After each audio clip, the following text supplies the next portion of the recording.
That heifer right there just don't even care.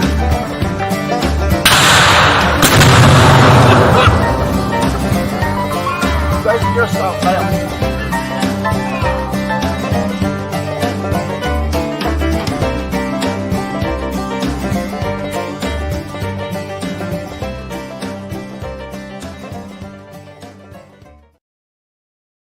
What do you say, folks? Yeah. Let me get that turned over there to make Sandy feel a little better. No, you don't have to do that. Hope everybody having a good Sunday evening. A good work week considering it's a work week. But ours wasn't too terribly bad this week. It was hot, Yeah, but it could have been a lot worse. the old humidity is creeping on in. Yeah. We're starting to get to them 90-degree numbers with that humidity on up. Well, that's about what, 85% this week, I believe it was. And yeah, you're sweating. Pretty much about time to get to the pickup truck now. So Yeah. springtime's over, people. For us down here. Slow down. I can't keep up with this. It is bouncing like crazy. I'm trying to say hey to people, but by the time I hit the button to type, it's 15 comments come by. Well, let's just mosey down through. Well, hang on. I have one in my head. Oh, okay. Todd made it in again tonight. It's good to see you. Yeah, we got like 37 piled in here right now. Appreciate everybody coming on in. They just excited about our special guests. Hey, we are too. We are. We were sitting there having a conversation with him a minute ago, and we're looking forward to having Mr. Bob Binnie this evening and get him to tell us about the beekeeping world, maybe how he got started on things and getting in the commercial end and learning some of the tricks of the trade. And perhaps I've got some questions some of y'all had put in the community post that we did there on YouTube, and I think of Mr. Mike Conley, I got yours from whenever you had text messaged me. Now, I only went through and picked 2 of them. That man sent me like 6 or 8 questions. So I just rummaged through on some of the ones that me and you had discussed before, kind of talking about Mr. Bob Binnie and DC said Be King Bob. Triple B. Yeah. Ricky said excitement's in the air. Oh, it is, y'all. We're going to have a good evening. We've been looking forward to this. The God love him. He said he has, I guess, gotten a sinus infection, but some kind of cold coming on. So if he goes to having to sneeze or something like that, or gets a little hack, y'all just bear with the man. I told him, I said, brother, so we can postpone, and when you get to feeling better. But he said, no. He said, we'll go on with it. So,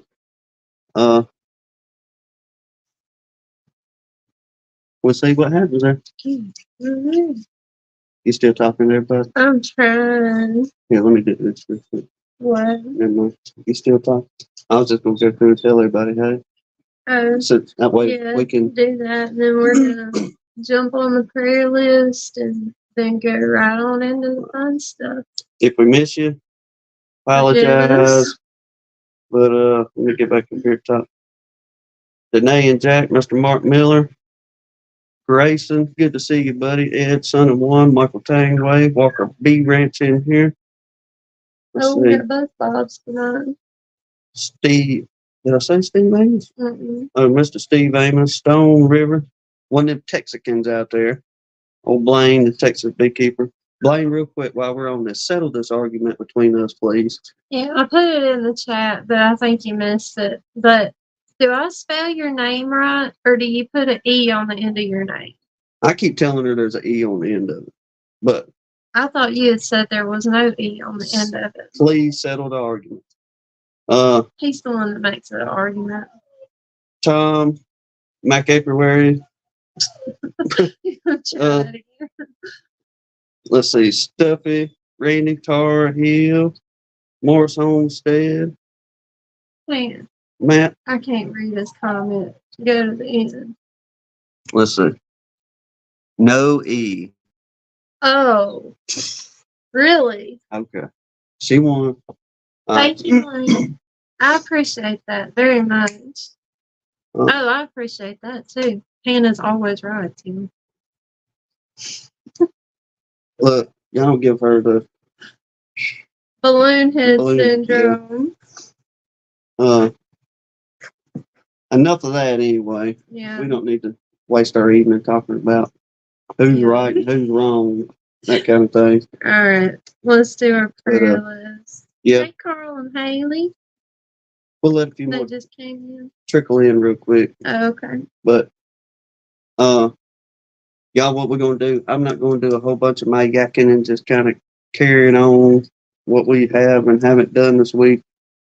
But if there's anybody we need to add to, take away from on the prayer list, let us know in the comments, Yeah. because we're gonna go through that here in a few minutes and then bring our special guest in. And No need for that, Blaine. He said I could get my name changed if it would help you win the argument. add the E to it in the conversations when we chat.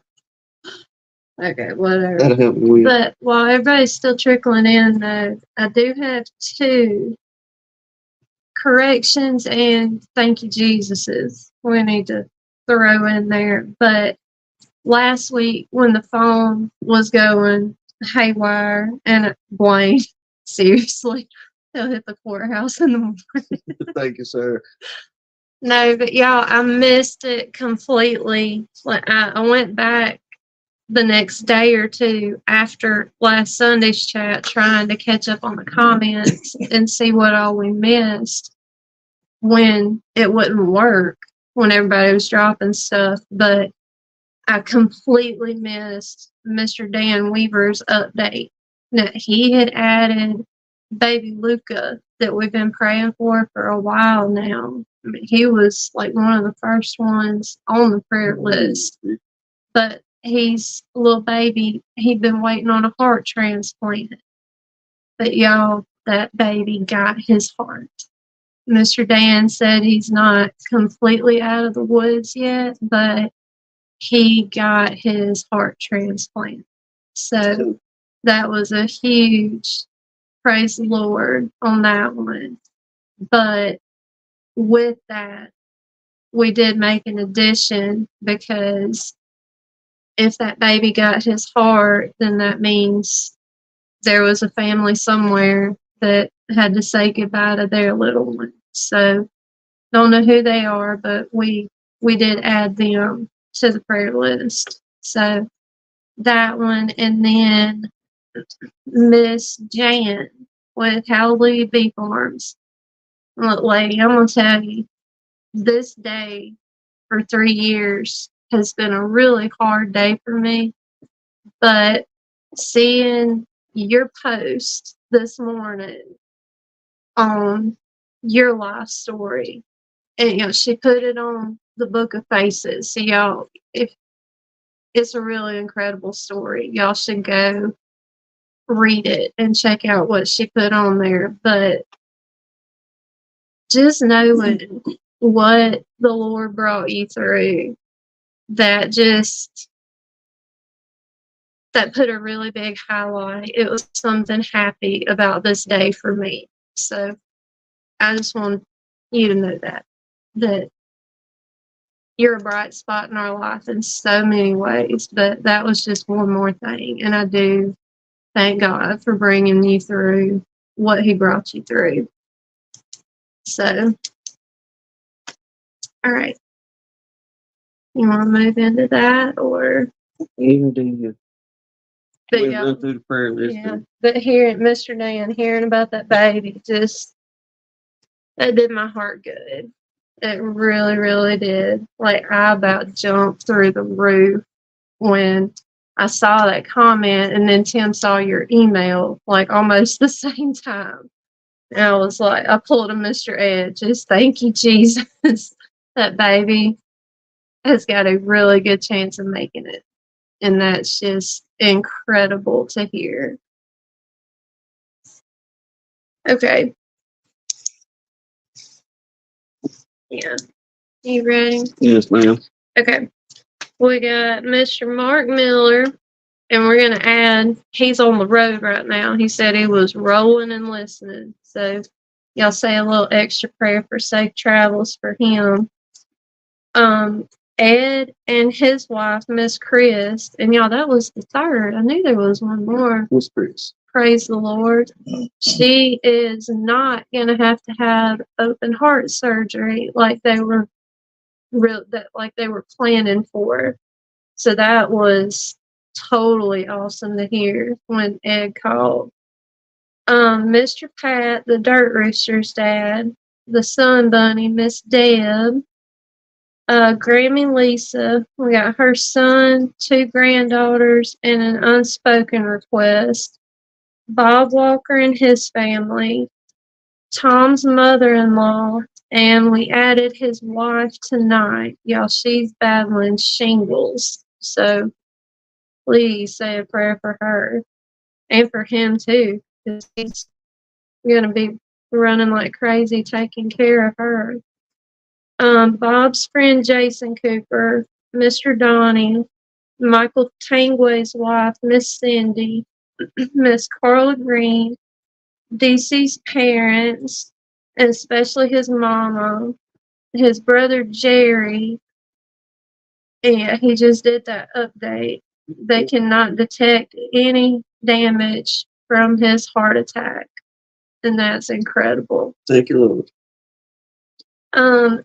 David Hoskins' granddaughter Emma, baby Luca.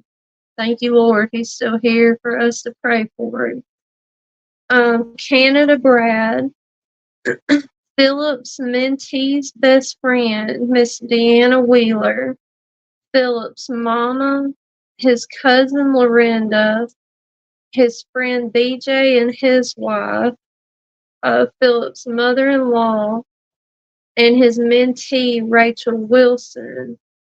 And then in her family, we have her, let me find them, her sister Amanda and her sister Riley and Riley's baby Aubrey Rose.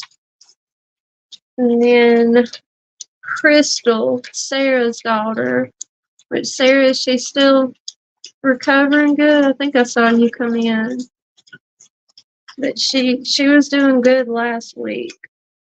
The Jennifer Brown family, Russell Heyman's wife, Miss Brenda, Queen Bee's Honey, Jeremy and his family, Bobby's Bees and his family, Minnesota Mike.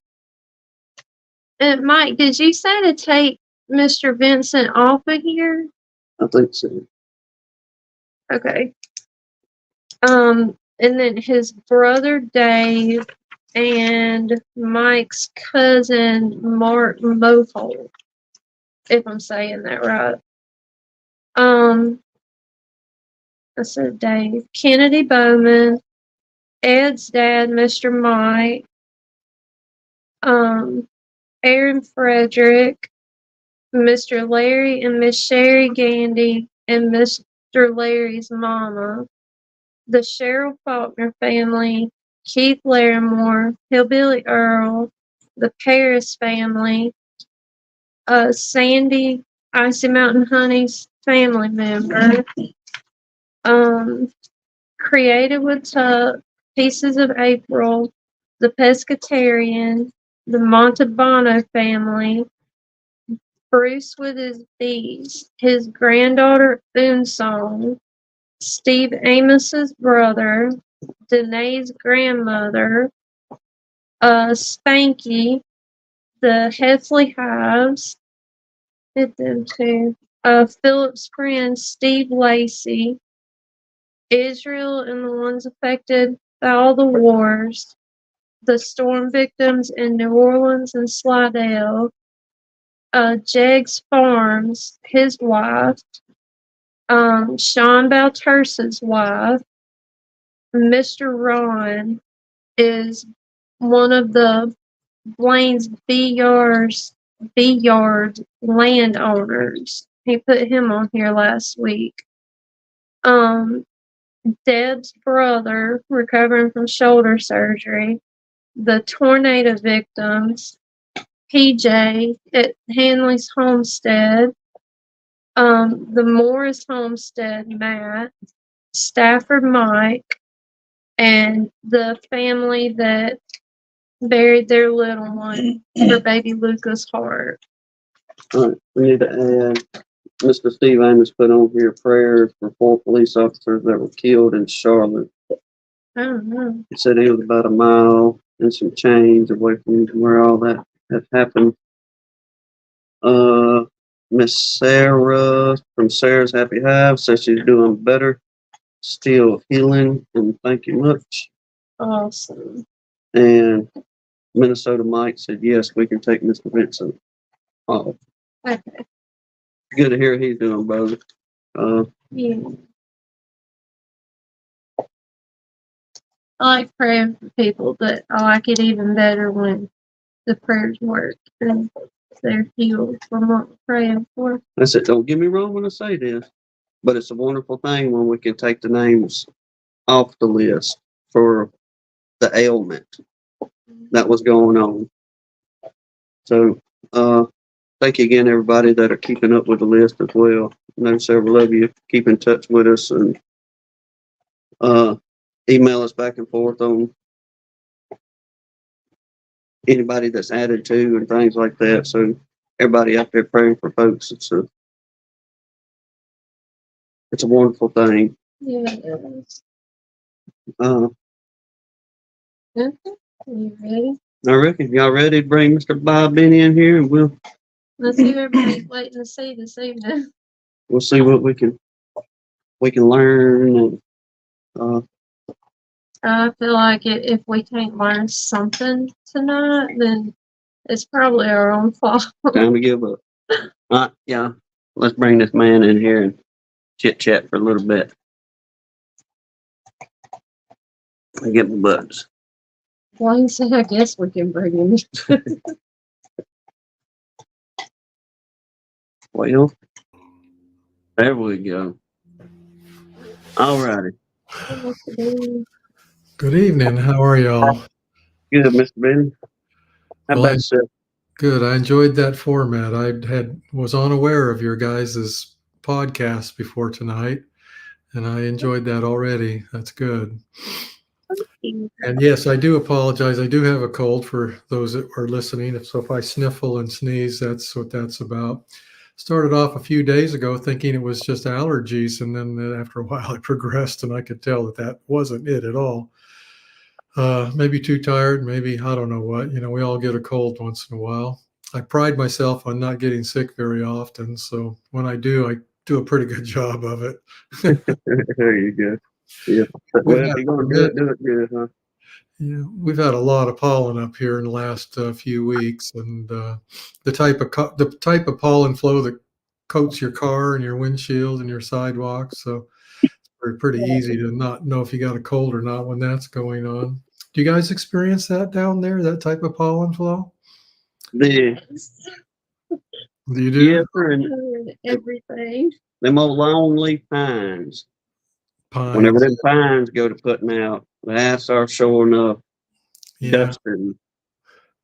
Normally up here, the bees don't work the pines, but this year they did. I guess there just wasn't anything else at that time.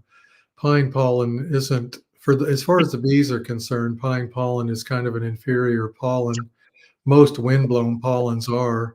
And that doesn't mean they don't work it. If there's nothing else, they certainly will. Heck, they'll work sawdust in January up in our neighborhood if there's nothing else. So they're always on the lookout for something. anyway, I really appreciate you inviting me. I've already seen several familiar names that I've seen, roll across my comment section and others. So it's kind of fun to see the names repeated in other places. So up here we've got a honey flow going on right now. In between rains, it rained today and it rained yesterday, and it's supposed to rain again tomorrow. But if it doesn't just set in and rain all day long, we usually can make a little honey in between. Up here right now we have black locust, tulip poplar. Let's see, the American holly is just waning off. Blackberry is blooming, and lots of other odds and ends. And the rain gets in the way, of course, but you got to be thankful for it, because without it we wouldn't have a honey flow at all, of course. Yeah. And it's timely right now because we have Dutch white clover a lot up here in some of the fields, and these rains that are happening right now will certainly help that a lot. Dutch white clover is pretty good honey. I pollinated Dutch white clover back in Oregon, and I was able to make supers of it. It is indeed really good honey. A lot of folks people that are not beekeepers, many of them don't realize that there's many types of clover. I actually purchased some honey from Montana this last season. It was called Sane Foin clover, very unique. I'd not heard of it before, but boy, it's really, really good honey.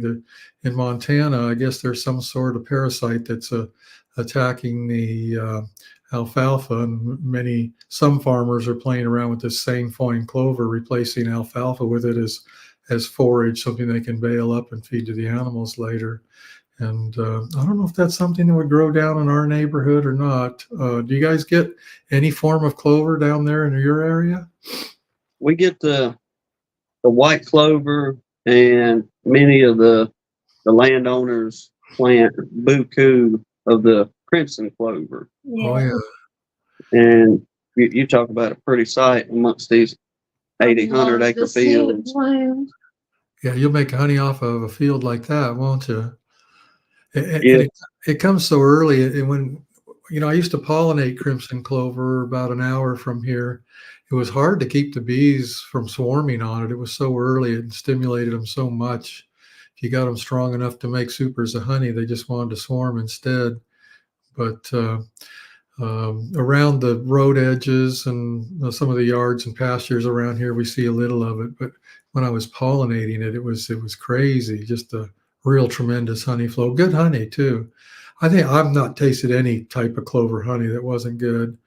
When I used to go up to the upper Midwest, North Dakota and South Dakota, they made sweet clover up there. There's two varieties. One is a yellow flower and one's a white flower. They're quite upright. They get, 3 to 4, possibly even 5 feet tall in a good year. The white gets taller than the yellow, and has a kind of a cinnamon taste to it. It's very unique. People think, when we offer it in our store, people think we've actually added cinnamon, and that's not the case. So a lot of the clover that's in the supermarkets is actually some of that sweet clover and a little bit of alfalfa. There's a lot of alfalfa growing wild in some of those states too. And alfalfa is one of those honeys that whatever it blends with, it takes on the characteristics of that honey. And so a lot of clover, at least in years past, had a lot of alfalfa in it, and we didn't know it. I guess we're on the subject of honey for a moment. Another honey that we're familiar with is orange blossom. And, if you make grapefruit or any type, or lemon honey, they just call it orange. It all tastes very similar, and they just call it orange blossom honey.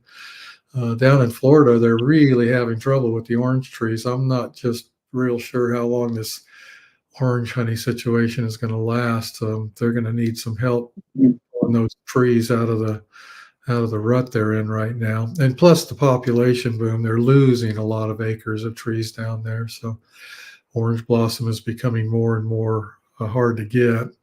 A fellow called me just a few days ago and offered me orange blossom honey, and he said it was fair, not the ultra light honey like the orange blossom they'd gotten in the past, and bulk by the semi-load. He wanted $4 a pound. That's expensive. It used to just be, underneath $3 just 2-3 years ago. And of course, they haven't made any in a few years, so that makes it even more scarce and more valuable. Yeah.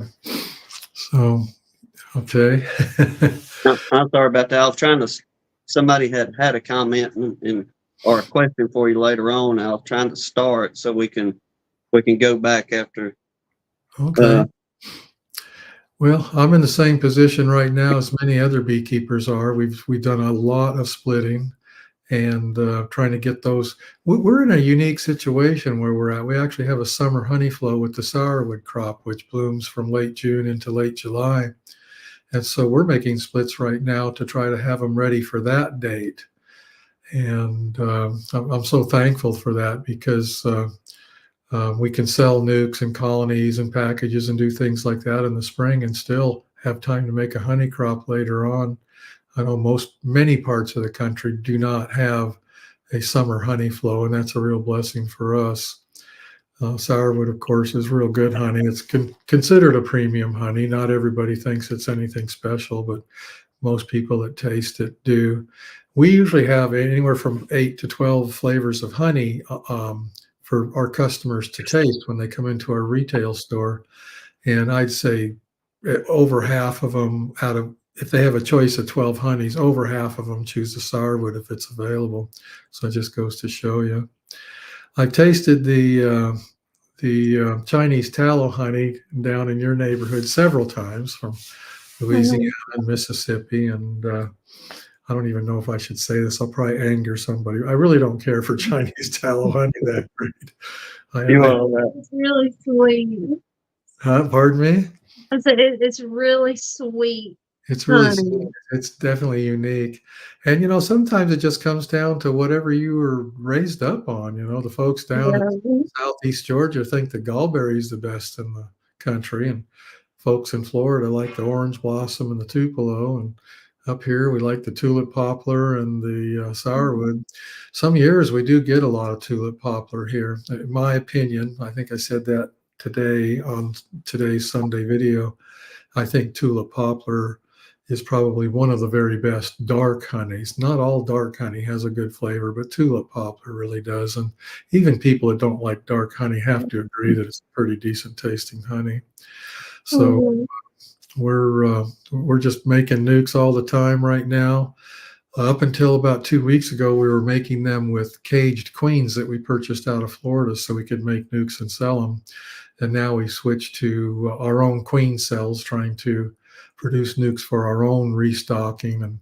And we sold a lot of single-story colonies this year. We sold about 450, if I remember correctly, and we're restocking all those numbers. And I like the idea of selling bees because we're always rotating equipment.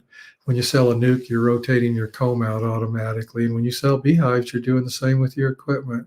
As long as you can get a decent price for your beehive, I think it's a good way to supplement, or diversify your income as a beekeeper and keep your equipment in rotation. So theoretically, you don't get a lot of old stuff that's 20 years old and going rotten on you. I know there's people from all around the country listening here and tuning in tonight. One fellow you mentioned DC's Bees in Washington State. I've seen his name in a lot of places, and I never knew where he was from until you mentioned that. Of course, He's all over Beekeeping YouTube. I see that. Yeah, I see his name a lot. And on my channel, he comments from time to time too, which is fun. Washington State. I started my beekeeping career in Oregon, but Southern Oregon, which is much different than the coast of Oregon or the coast of Washington. I don't know where he's at in Washington State, but it's just like Oregon. Washington is a very diverse state. A lot of people don't know that Washington, there's a lot of sort of a high desert going on there on the eastern side of the Cascades in Washington State. Oregon's the same way. A third of the state is kind of just high desert, very warm and breezy all the time. Wind never seems to stop.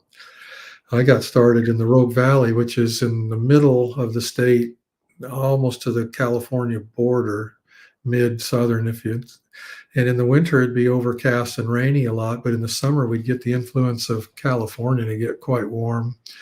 And then for the last 5 years I was in Oregon, I lived over by the coast, and that was a different world. That was a different planet now over on the coastline.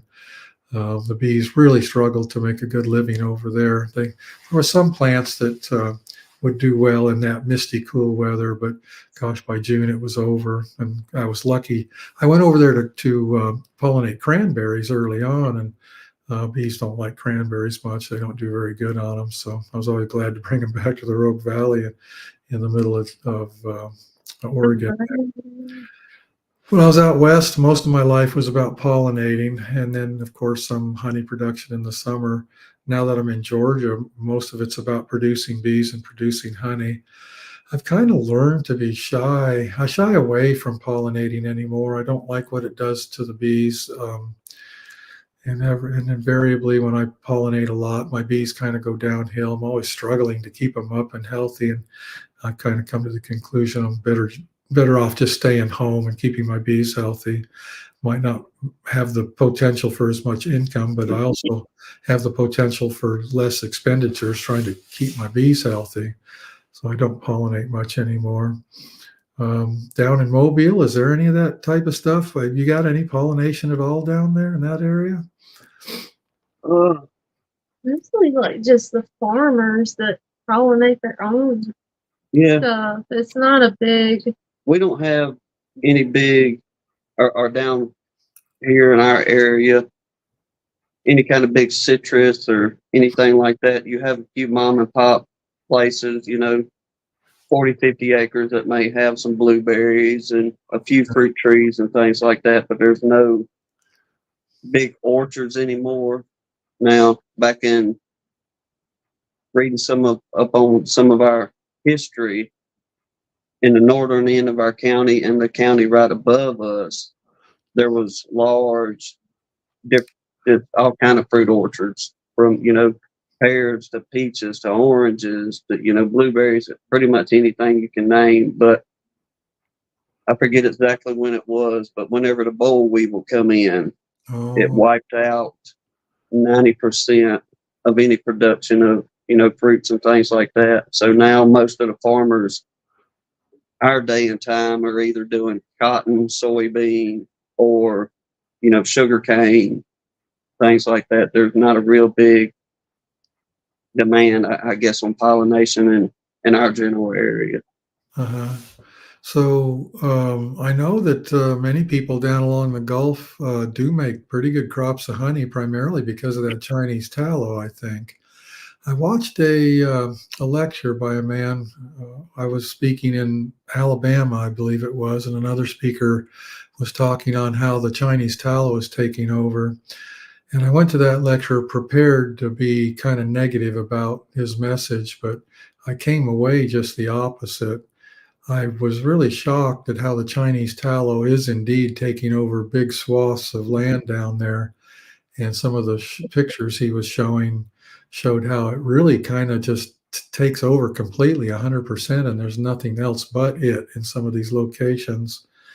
And they were talking about releasing some sort of parasite that would somewhat keep it under control, which, that's an appalling thought to many beekeepers. His message was that whatever it is they're trying to release wouldn't remove the Chinese tallow entirely. It would just put it back in a little bit of check so that other plants could also be there. And his contention was that, when a forest or a land is taken over completely by Chinese tallow and there's nothing else, that, you have a real good Chinese tallow crop, but you don't have anything else. And he made a pretty good case. I'm not sure how I feel about all that. He showed something else interesting. He showed a map of where they predict Chinese tallow, how far north it will end up going. And it was much farther than I thought it was. It's well up into a good part of Georgia. And I know down around Columbus, Georgia, they already have it creeping up the river that comes up through there. The Chattahoochee River's already got a fair amount of it coming up. So this stuff could turn into be something interesting in the long run if they don't find a way to keep it in check. Again, I know many beekeepers find the idea of keeping it in check appalling. They went through the same thing up in Michigan. I used to buy a lot of star thistle honey up there. It's purple star thistle, unlike the yellow star thistle that's out on the West Coast. And they call it knapweed. I guess that's the proper name for it. And they released a parasite for that they said would simply keep it in check. And it does. The star thistle is still there, but you don't taste the honey in the overall crop anymore. It seems that in keeping it in check, it has stressed the star thistle enough to where it doesn't secrete nectar like it used to.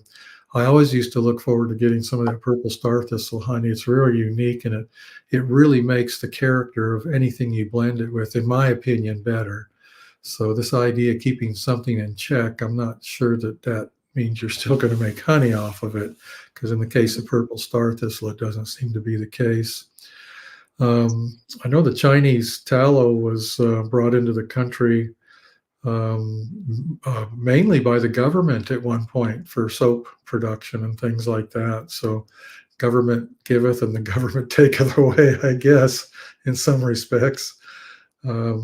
We're kind of lucky where I live, where we have a lot of woods here. I'm in the Appalachian Mountains, the southern end of the Appalachians, and I would say 75% of our honey comes out of the woods, and then the other 25% comes from the pastures and the fence lines like blackberry and privet and things like that. So we're very diverse here. Really comes down to Mother Nature allowing the flows to occur. And many times we get too much rain here. Our annual rainfall average is it's like from 60 to 100 inches. We've been averaging over 80 inches for a while. I know a few years ago we got 124 inches. This year we're on par. If things keep going the way they are, we'll average 80 inches this year.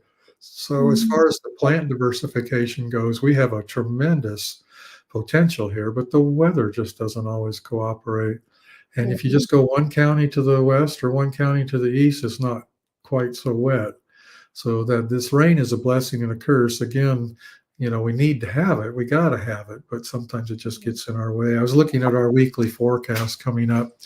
We have a lot of work to do next week, and I see 2 or 3 days that we may not be able to get into the field.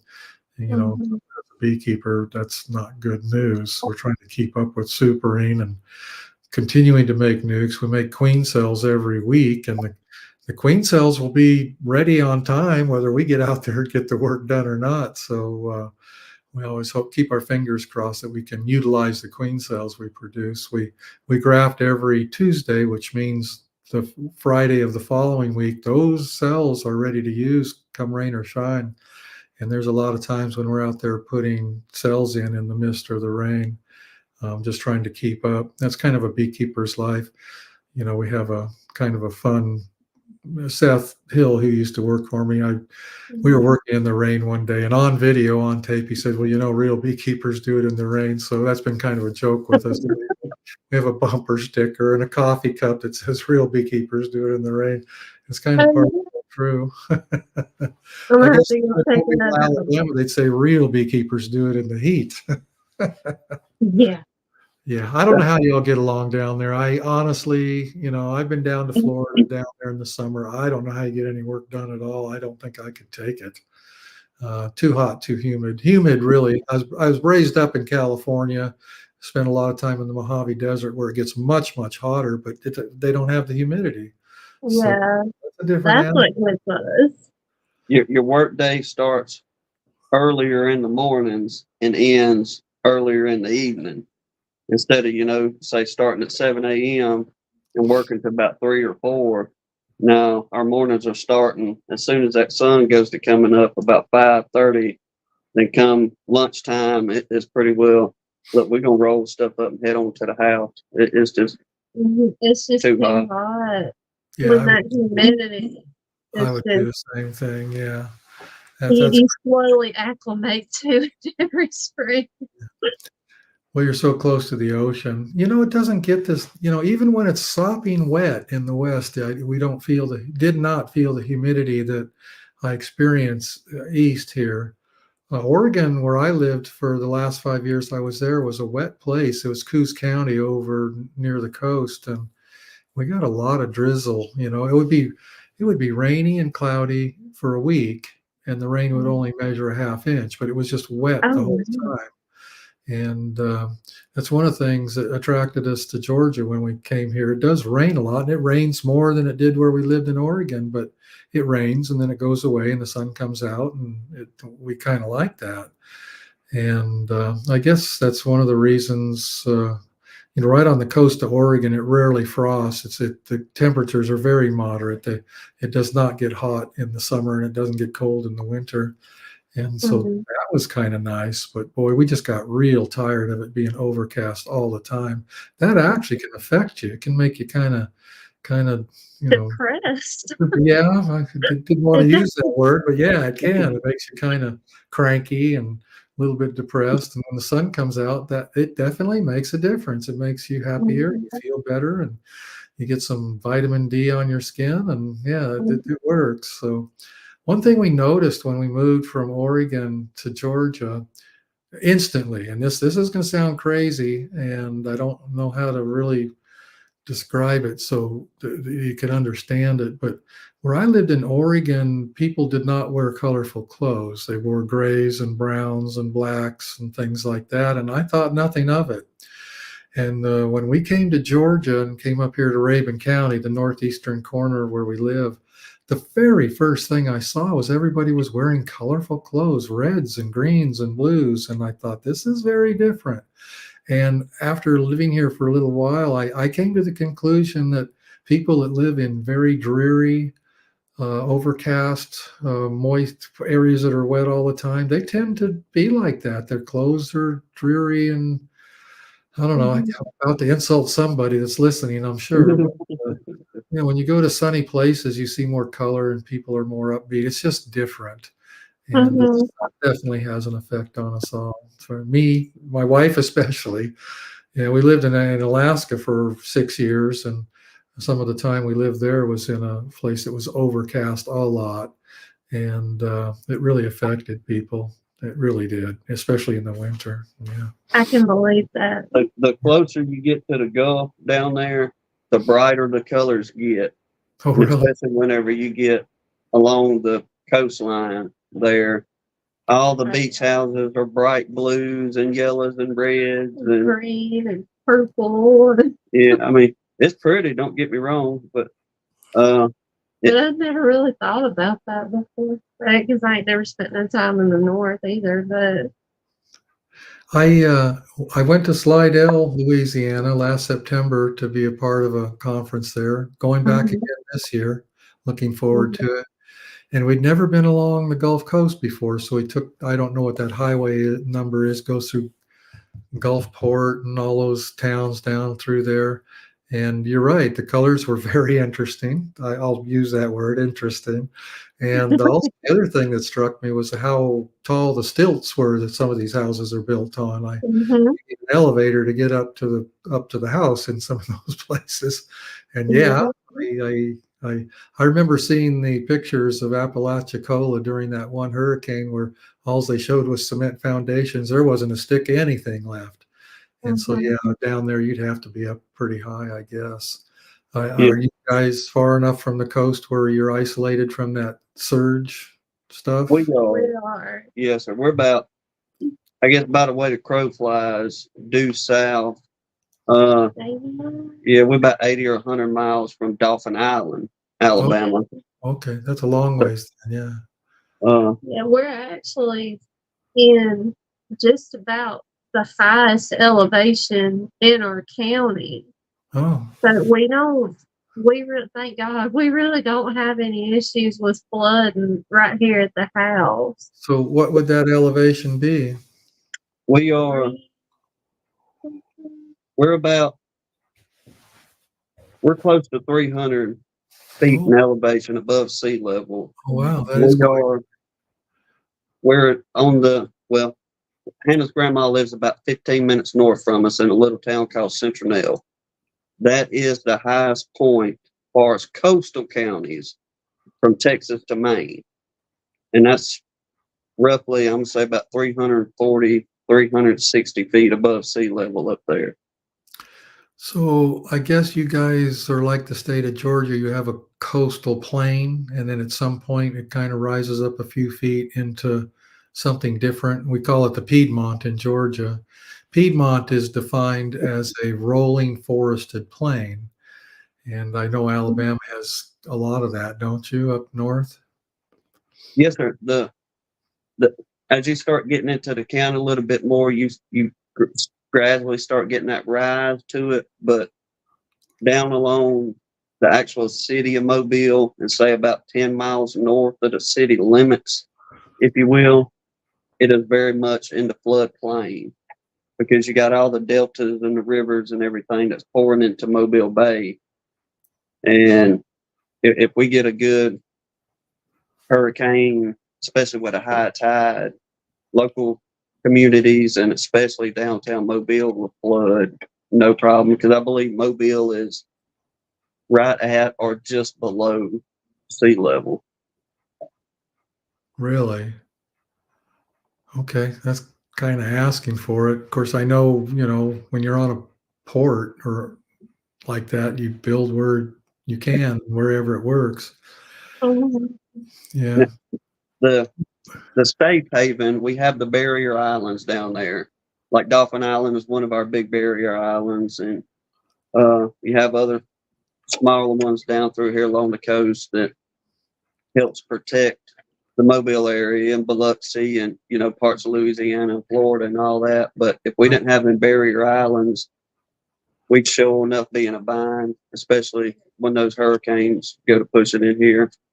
So I know I've talked to several beekeepers that are, close to the coast down there, and it sounds like some of them have some pretty feisty bees. I don't know if that means they've got some African genes going on down there. Do you guys experience that at all?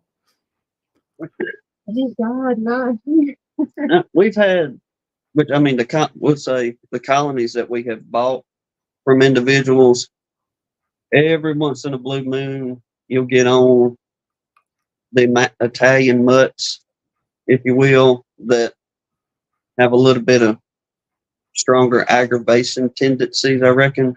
Yeah. But for the most part, from what we've experienced in our little over 5 years, everything that we've got and what we've run into, as far as doing a few cutouts and swarms, everything has been pretty gentle. Yeah.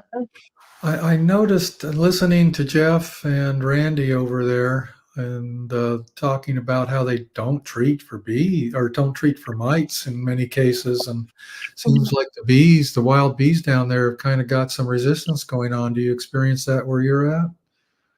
We've never done any treatments on mites here in our yard. Now, the hive beetle is our biggest issue on anything, but I have a couple theories of why we may not have such the issue with mites. That potentially it being so hot that may contribute to some of it, and the humidity and everything going on. And one of my biggest ones is we have different plants that produce deoxylic acid naturally. The Virginia creeper, the yellow. And whenever you get the bigger crops of like your greens, your turnips and collards and things like that, I know it produces it naturally. So I don't know if they're coming in contact with those plants out in the wild and it may be helping, or if it's just more so of it's so blasted hot that they don't want to live down here. That's what Lee just said. They're mad about that. Well, I know some of there's been work on, putting heaters under a hive and bringing the temperature up. If I remember correctly, it's about 106. That the colony stays at 106 for a while. The mites succumb to that. So doesn't get 106 literally there, but inside a bee box it might. And that could be part of it. Oh, yes. Our summertime temps easily can push, especially with the heat index, we can push well beyond 100 degrees.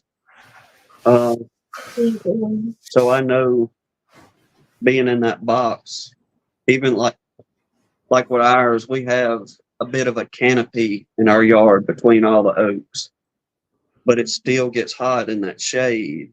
And July and August, I mean, midday, they'll be bearding out at the front of them things and trying to cool off. in there. So I know it gets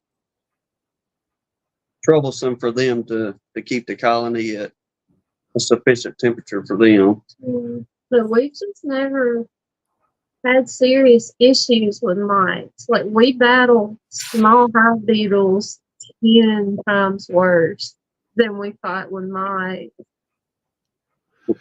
Well, if your bees are in the shade, that's probably contributing to hive beetles.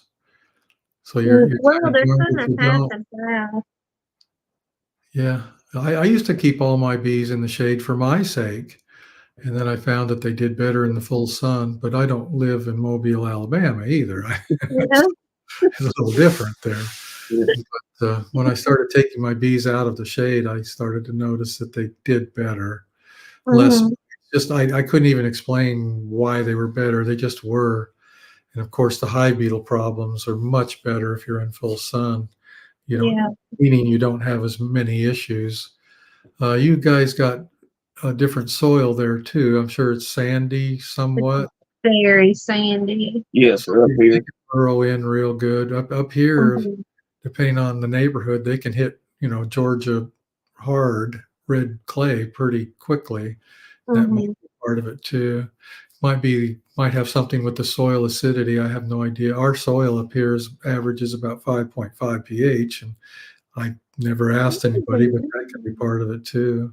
That's about what our pH is. About the same now. We've always heard though that the beetles they like that sandy soil. But Yeah. another thing against us is, like, we live in the woods. So there is nowhere in our whole yard that gets full sun Really? for Yeah. more than 2 or 3 hours a day. Like, there's nowhere we could put them where they would be in full sun all the time. So Yeah. that definitely does kind of work against us with the beetles I'd say too. so. Yeah. I But know South Georgia, the soil's much different than it is here, and temperatures and humidity and all that. And the hive beetles are very prolific down there, much more so than here. I'm routinely being asked, what do I do for beetles? And I don't do anything because our issues aren't as severe. Now, if a colony goes queenless, of course, we're going to get hit. But if we can keep our colonies in good shape and keep them in full sun, the problems are kind of minor. Blaine said we hit limestone about an inch above ground here. above. Inch above ground. That would do it. Yeah. Now, like here in our yard, we got the real acidic sandy soil. But if you walk across the road, there's several hundred acres that is just open field and pasture. And all of that is beautiful topsoil over there. Huh. But like I say, if you go to digging now, it don't take long before you hit that clay base. And you'll tear a pair of post over diggers up in a heartbeat trying to bust through that mess, especially in the dry season. Well, how far down is your water table? I mean, how far do you have to dig to hit water?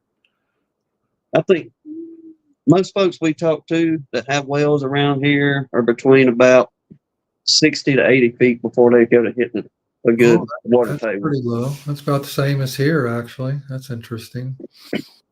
I know some areas I was down in South Georgia. Well, I did a video on him, Barry Hart, there in Fargo, Georgia, and asked him where the water table was. And we were standing next to the swamp, and he pointed at the water and said, "That's the water table right there." So, yeah. Blaine said I bought a jackhammer for digging holes for trees and fence posts. I imagine so. Now, we did some work a couple of years ago in South Mississippi on just a mile or two from the Pascagoula River. And the gentleman was wanting to put 6x6 posts in the ground. So we was taking an auger, and it's a black clay over there. They don't have that real pretty clay, red clay is like we got over here, but that old marshy clay, Mr. Binnie, you wouldn't go, it was about like that gentleman was talking, 6 inches into the ground, and that hole was filling up with water. Wow. And it was quite an Quite an experience. Yeah, trying to dig holes and get water out at the same time, where you could get post and concrete in long enough to get them things from filling up on you real fast. Lee said he can drill a well about 7 feet to water. And Deb said he's only got to go down 3 or 4 feet. Huh. That's wild. I remember when I was in California, there were places we had to go down 600 feet to hit water. Ooh. Yeah, long way. Yeah, sir. Lord, some of them old timers around here showing up have a fit talking about I gotta pull a pump out 600 feet in the ground That's or what a foot. he just said. We only have to go 600 feet to hit water. Only have to, yeah. Yeah. I have a well at my house here, and it's 700 feet. We hit water before then, but it's very poor well. We get a half a gallon a minute, which is nothing if you're trying to fill a swimming pool or something. Give it up. You just ain't gonna happen. Yeah. And then down at my shop, we have a good well. We hit 12 gallons per minute down there at about 200 feet. So underneath us, if you drill 60 feet here, you're in solid granite. These mountains are granite underneath. So if you're hitting water, it means it's coming through the cracks in many places, cracks in the granite. That's what happened here at my house. Yeah. That's a blessing. About the only thing we got is just some old soft sandstone. And that's the, I guess, biggest nuisance as far as any rocks we deal with. Then, so for the most part, it makes it fairly easy for them to drill, except for the first few feet of going through that red clay. Well, back to the bees. What's your average honey crop down there? How many pounds and I don't mean what's your best colony. I mean, what's your average across the yard and down where you're at? If we'll just kind of, I guess, back up to year 3, that same year 2 and 3 that we got into beekeeping was our best. In the privet flow, we probably could have easily got, I'd say, 500 to 700 pounds off. I'd say about 16 to 18 colonies, what we had. Then whenever the tallow flow turned on, we could easily recoup that again in the tallow. Wow, that's pretty. So 100 pounds plus, I guess, per colony. On a good year. Yes. On an average year. Because once that privet turns on good for us to where the bees are actually, able to get a good flow. This year we was hoping, seeing everything blooming out, it was going to be another bumper crop kind of year, but they just didn't seem to hit it as hard for some reason. But if we didn't either add frames or pull immediately, when frames were pretty well, almost 90% capped, I guess, it would not take long at all to get honey bound. So I'm wondering if you have the same experience with privet down there that I do. In our area, privet honey when it's fresh is not very good. Everybody agrees it's not great honey when it's fresh. But if you leave it sit for a year, it's one of the very fewest honeys that I know of that actually gets better with time. A year later, it's actually pretty decent honey. But when it's fresh, nobody likes it. Do you experience that down there? Or? I think you kind of got to be raised on it. Okay. It don't last long enough for what little bit we get. But once the church folks find out, and our little family down here, once they figure out pretty well any honey, the phone is ringing, or they'll hand you a jar at church talking about, hey, I just finished this one. Can you bring me another one? And yeah, we've never had it last into the next year. No, sir. I can't really speak to that one. That's a very common problem. Most beekeepers, if they treat people right, it doesn't take long before they don't have enough honey. We sell a lot of honey, and I'd say 20% of the honey we sell goes to other beekeepers, especially over the last couple months because everybody was running out of what they had going into winter. And of course, now for the next 6 months, we won't see the beekeepers as much, but eventually in Mhm. winter, they'll start coming back because they don't want to lose their customers. That's Yeah. actually got me into packing in a big way. I had a bad year and I didn't want to lose my customers. So I purchased honey from a friend in South Georgia, and suddenly I was in the packing business. And most beekeepers run into that problem. They got to figure out they either got to learn how to say no, I'm sorry, I'm out, or figure out how to stretch it out, or add to it with something else. It can be a dilemma for a lot of people, and of course, a lot of people they don't want to sell somebody else's honey, and I get that. I mean, I understand that, and I had that dilemma at first too. But I was just honest with folks. I tell them, I buy honey from people I know and trust, and in many cases that seemed to be good enough. And suddenly I Mhm. was in the packing business, and we treat people pretty good, reasonable prices. We're not cheap and we're not expensive. And over Mhm. the years, the packing part of the business has just grown 5, 10, 15% every single year without me seeking out new customers. Sounds Mhm. like you would be in the same boat if you just cut it loose, pretty soon you'd be in the packing business buying honey too, it sounds like. I guess that, but it's funny you told us that because that was one of the questions people had asked us to ask you was how you got into packing honey. Well, what happened was, and it's a long time ago, I'm going to guess 25 years ago, maybe, give or take a couple of years. I had a bad year and had worked hard the first 3 years I was in business in Georgia to develop a customer base, and I really did not want to lose my customers. So, not having any honey, I had a friend down in Baxley, Georgia, who had a good crop of gallberry honey. He said, "Well, why don't you just come up and buy some of mine, and you can at least have something for them." And I did that. I was completely honest. I said, "This is not my honey. It's from a friend I know and trust." And in most cases, what I didn't realize is when I had a bad year, everybody around me, our whole region had a bad year. So there wasn't any honey to be had locally. And Mhm. suddenly, when people learned I had honey, I was getting calls from mom and pop produce stands and grocery stores and gift stands and stuff. And then the light bulb went off. I went down and got 6 drums of honey. That was as much as my pickup truck would haul, and it was gone in just a few weeks. And a light bulb went off, and I thought, I can do this. Mhm. Honestly, I needed to do something. I was looking at either getting a job. Didn't have money. I didn't have any backup resources. I either had to make money with the bees or go get a job. It was as simple as that.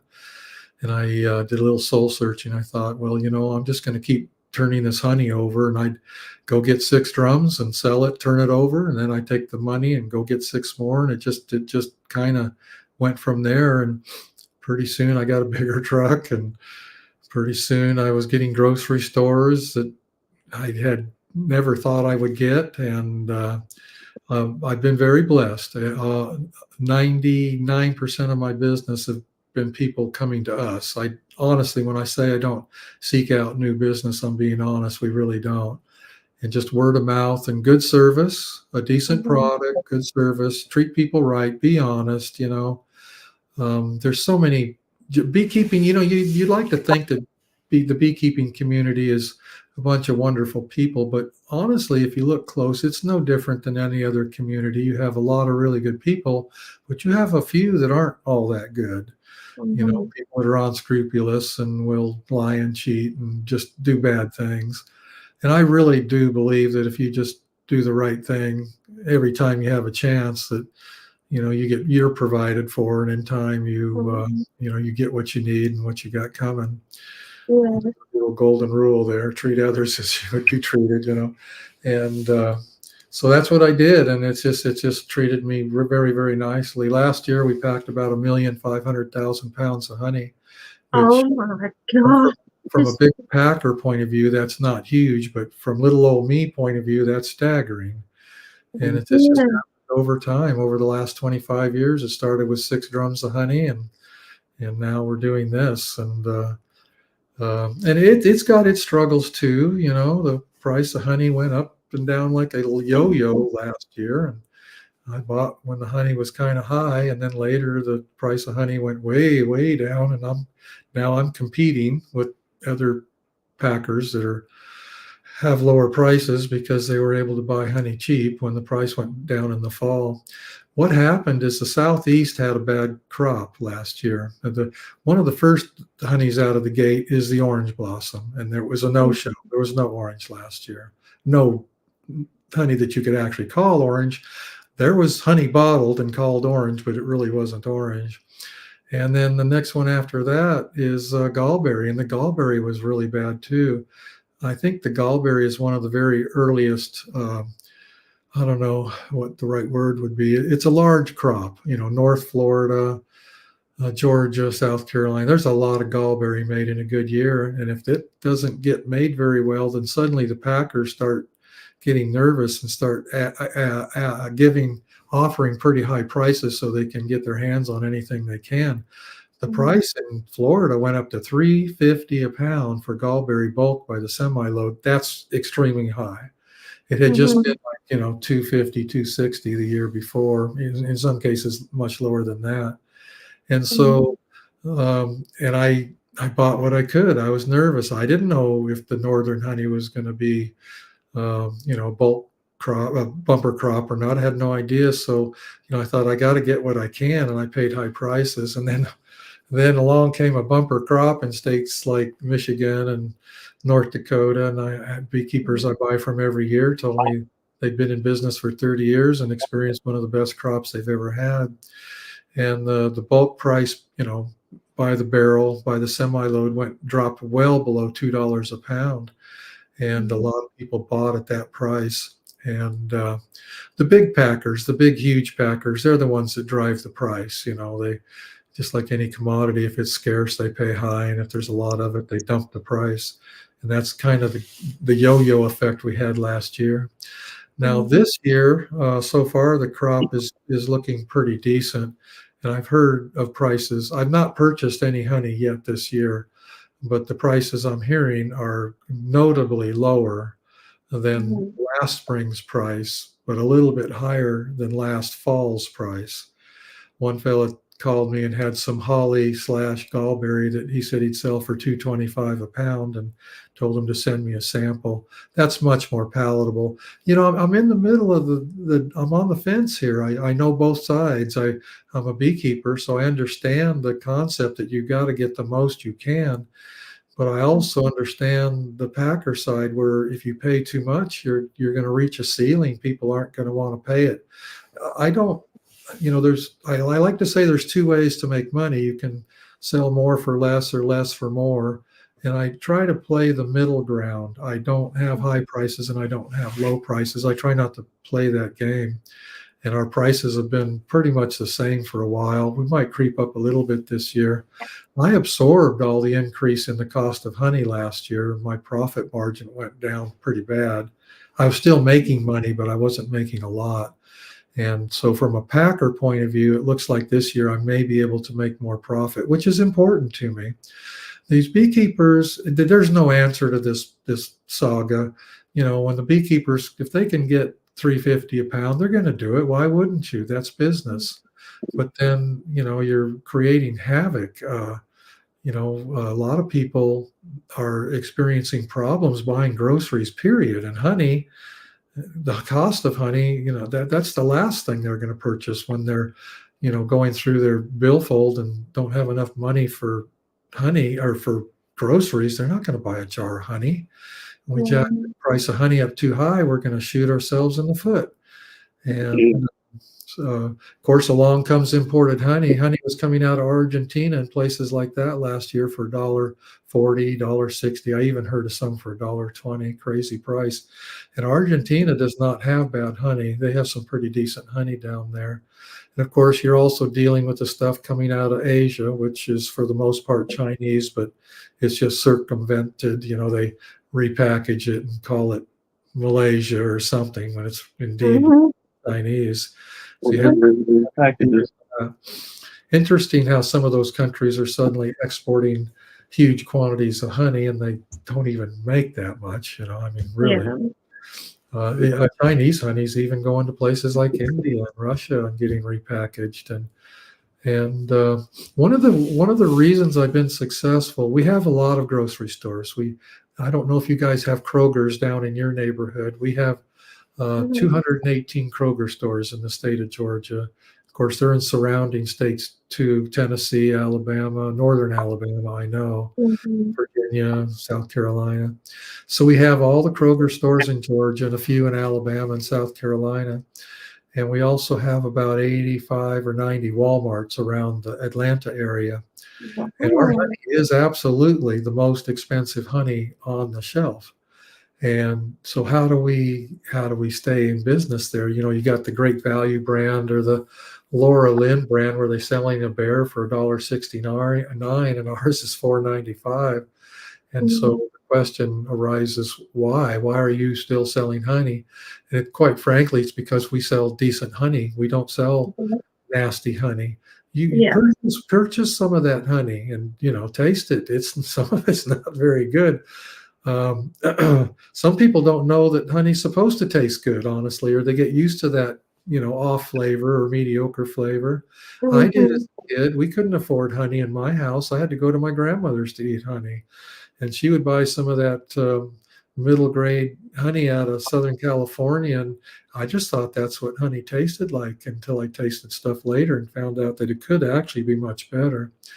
And we do not, and that's part of the pricing too. You can buy low grade honey for much lower price, of course. And many of the large packers, that's what they're co-packing into places like Kroger's and Walmart. And we went and purchased some honey at Walmart, and I brought it home and let all the girls taste it, and they were just appalled. They couldn't believe that Walmart was selling that stuff. And it's not Walmart's fault. You know, they're having to play to the people that are on a budget. I get it. You know, I can't criticize anybody, but we always try to buy good tasting table grade honey, high quality stuff, and it's paying off. Quite often you'll see our shelves in one of these stores and you'll see other honeys on our shelf. I've learned over the years that if you can provide your own individual standalone shelf to these grocery stores, that your sales will quadruple at least, maybe in some cases more. And many times we'll see other honeys on our shelf, and I know exactly what that means. It means they ran across our honey and had honey in their hand, and they set it on our shelf and grabbed one of ours and walked on. So I kind of like to see other jars of honey on my shelf because I know what it means. Once I had a distributor putting my honey in Walmart about 10 years ago, and he said, "Bob, your honey is outselling all the other brands combined, you know, when compared to a given size, like a 1 pounder or whatever." And at that time, I knew there was 4 other varieties of honey on the Walmart shelf around Atlanta in the same size we were selling. And he told me we were outselling all the rest. And I didn't believe him. I just said, "Sure, Chris, you know, whatever you say." So I don't know how he got his hands on it. I don't think he was supposed to have it, but he brought to me a readout on the honey sales in all the Walmart stores in our region. Not only were we outselling all the other brands, we were outselling all the other brands combined. And I was just stunned and I could look at the price. You know, our jar might be, you know, $12 and theirs was $6.95, and here we are outselling them all combined. And it really came down to people just giving it a try and finding out that, hey, honey can be a lot better. So yeah, treat people right, give them a good product, good service, be honest, be fair, and I think you will be provided for. We got a good experience of that. Back in September, we started this little, what we've been calling the unofficial official honey tasting. And it's just where everybody in the chat was sending in, you know, the small amounts of honey. And we had a brother from church to be our taste tester. That way we couldn't say, you know, so-and-so was better and get in trouble. But the different varieties that was coming in from, you know, all around the country, it was amazing. That's just a different taste and what you would get as far as, you know, your initial flavor. Then after it sat sat in your mouth for a second, it was like you would get a secondary flavor of something. Yeah, And yeah. Most honeys will do that for you if you're watching for it. Most honeys will give you a secondary sensation. You know, it's amazing to me. I'm used to it now. I don't even think about it. But like I mentioned earlier, we'll have anywhere from 8 to 12 varieties sitting there for people to taste. And it's very interesting to see how many people walk up to the tasting table and say, I didn't know honeys tasted different. I thought they were all the same. And then we have to go in. Then now's our time to be a salesman and say, oh no, all the flowers are different and the chemistry is different and the minerals are different and the sugar chemistry is different. And you just chat with people while you're feeding these little taster things. And our experiences in our store, if we can get them to taste some of the honeys, that 99% of the time they're going to walk out with one of them. I see some of y'all's comments in here, and Mr. Binnie, just a note, I guess the only thing that we made a on, we chose a full-blown diabetic to be our taste tester. So we had to break it down into different Sunday fellowships to tally up the numbers and all that. That way we didn't send Mr. Donnie to the ER with high blood sugar that evening. Well, you don't have to take a lot. I was a honey judge in an international contest once, and the little thing that you tasted honey with was almost like a toothpick, very small amounts of honey. And if you're tasting, I don't know how many honeys we tasted that day. There was hundreds. It was from all around the world. You can't take too much, or pretty soon you can't really taste. And of course, every once in a while, you got to have a pretzel or a cracker. And they did. They provided all the judges with cucumbers and crackers and pretzels. So every once in a while, you could, take a taste of something else, so you could taste the honey again. I had honey once in an international contest. In fact, it was my idea. I can kind of take credit for it. What is the name of it? It's the Honeybee Research Institute out of Asheville, North Carolina, has an international black jar honey tasting contest. And a friend of mine, founded that institution, and he was trying to come up with ways to promote their place and raise awareness and perhaps make some money. I said, you need to have a black jar contest. So the first year I entered, I gave him the idea. I felt like I needed to support him. So I entered a jar of honey expecting nothing. It was $10 to enter. So, it wasn't free. And in October, he called me up and said, hey, Bob, there's a check for $1,000 in the mail to you. You won. And I just was quiet on the telephone. I was waiting for the punchline. He said, no, really, you won. And there's a check for $1,000 in the mail. And now they spent thousands of dollars as for the, first place, second place, and all of that. And it's quite a big deal. And they asked me to come over and judge that with a bunch of internationally renowned chefs and the mayor of the Asheville and stuff like that. I felt kind of honored to be there. So it's fun. The black jar is the only place I got any business entering a jar of honey, because I don't have the patience to get honey ready for a real honey show. Well, that's an art. I don't have it. Mr. Binnie, I didn't realize time is running past on us, or not past, but we're getting into an hour and a half, and we don't want to hold you long this evening because I know you an hour ahead. But do you mind if we go through some of these questions folks have got for you? Yeah, I've just been rambling on, and it's question time. Oh, no, it's been enjoyable. Absolutely. Very much. Like I said, I just don't want to hold you past, a later time. I'm in good shape. Go ahead. Okay. All right. We're going to start off with the ones of you that had commented in the community. Then we'll get into people that commented tonight. But Mr. Mike Conley, he's got a dual question, but why do you change out queens each year? And can you kind of give a quick explanation on the use of double screen boards? Boy, that's a half-hour lecture right there. Oh, Well, in a nutshell, queens that are less than 2 years old do perform better. And it's in some cases, it's not actually literally about the age. It's about what she's been through. And it's about this spring peak brood rearing period. All of our colonies, whether you're in southern Alabama or up here in the Appalachians, we have this peak in late spring, early summer of brood production. And if a queen has been through 2 of those peak brood production periods, in my opinion, she's now, if not over the hill, she's at the top of the hill looking down the other side. And if you have a queen entering a 3rd peak brood rearing period, you're really going to experience compromised performance, in my opinion. Now, of course, just like people, there are exceptions to the rule.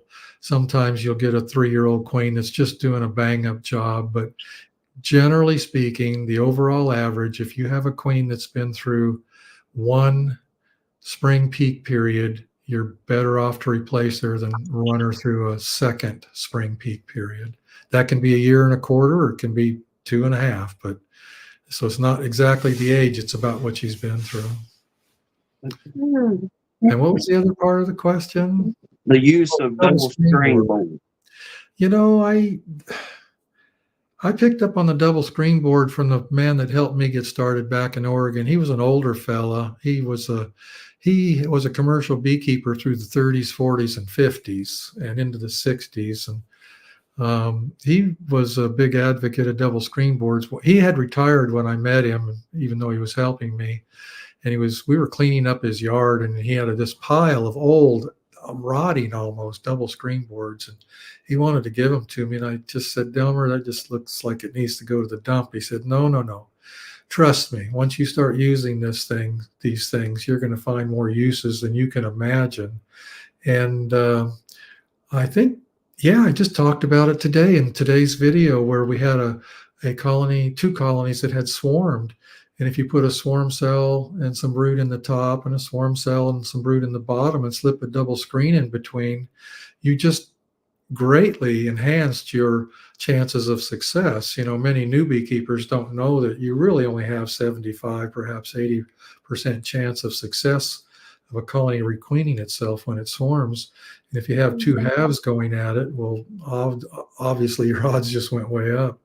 And if both halves make it, you've either got 2 colonies, or you can create a 2 queen system, which is what I did in the video today.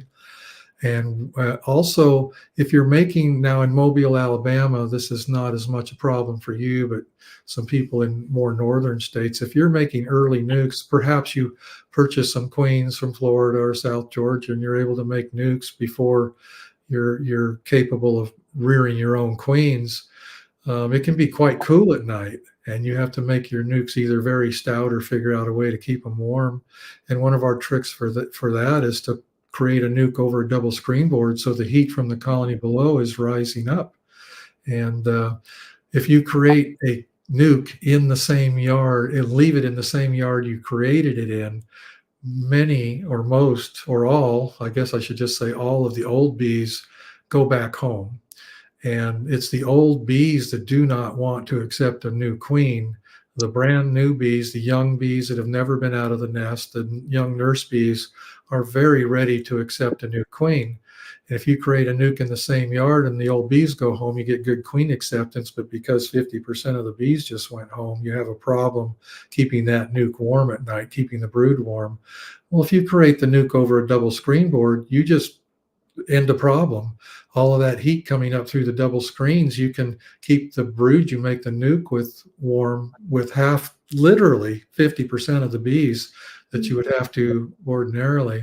So there's just so many purposes. And then you can overwinter again in your neighborhood. Overwintering something that is 3 frames is probably not an issue, but it is in our neighborhood. If we want to make a late nuke in August or something like that and get it through the winter, we can just take that little 3-frame nuke and put it over a double screen board on top of a big colony, and it makes it just fine.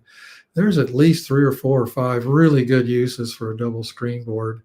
And I've got some videos on it. I don't remember what they're called. One of them I think is called Splitting with the Double Screen Board.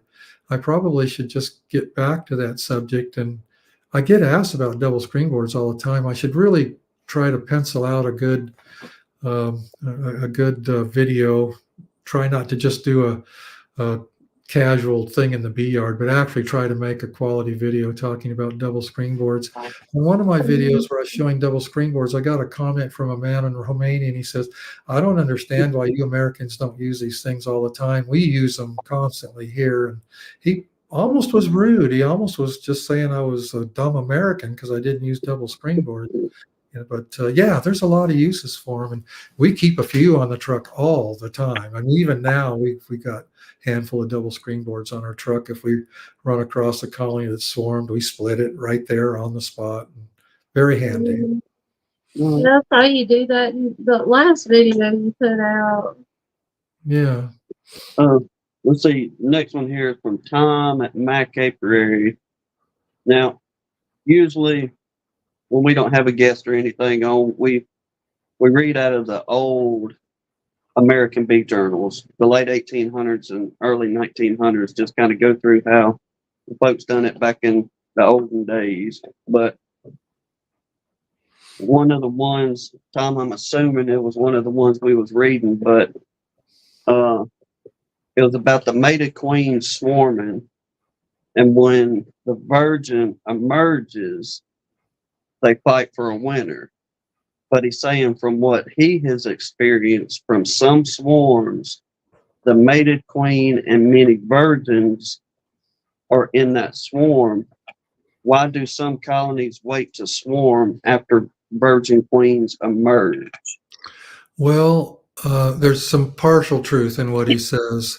The primary swarm would be with the original queen, and sometimes swarms will mix in the air. If you experience a swarm that has virgin queens in it and an older queen, that means that swarms mix. Like you might have had 2 or 3 or 4, who knows, swarms happening at the same time. And I've seen that happen where they're all in the air at the same time, and they'll end up being one swarm. When you see a massive swarm, the biggest swarm you've ever seen in your life, that type of thing, odds are it's not one swarm. It's several that came together. And I've experienced several virgin queens in swarms like that. It has to do with the time of year, is my experience. During the prime swarming season, which in our area is beginning to, it's kind of gone by.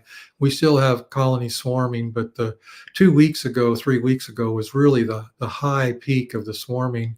The bees are very optimistic. You get the primary swarm, and then the first virgin out will swarm.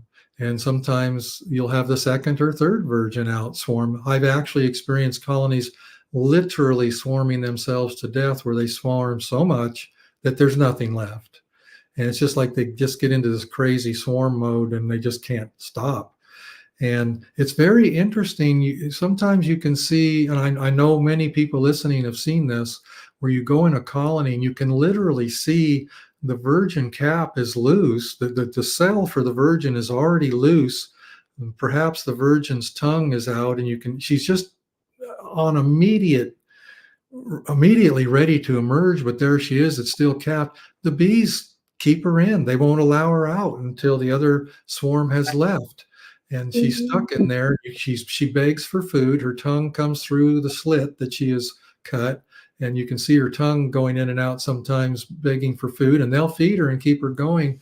And then when the swarms leaves, they cut her loose. They no longer force her to remain in the cell.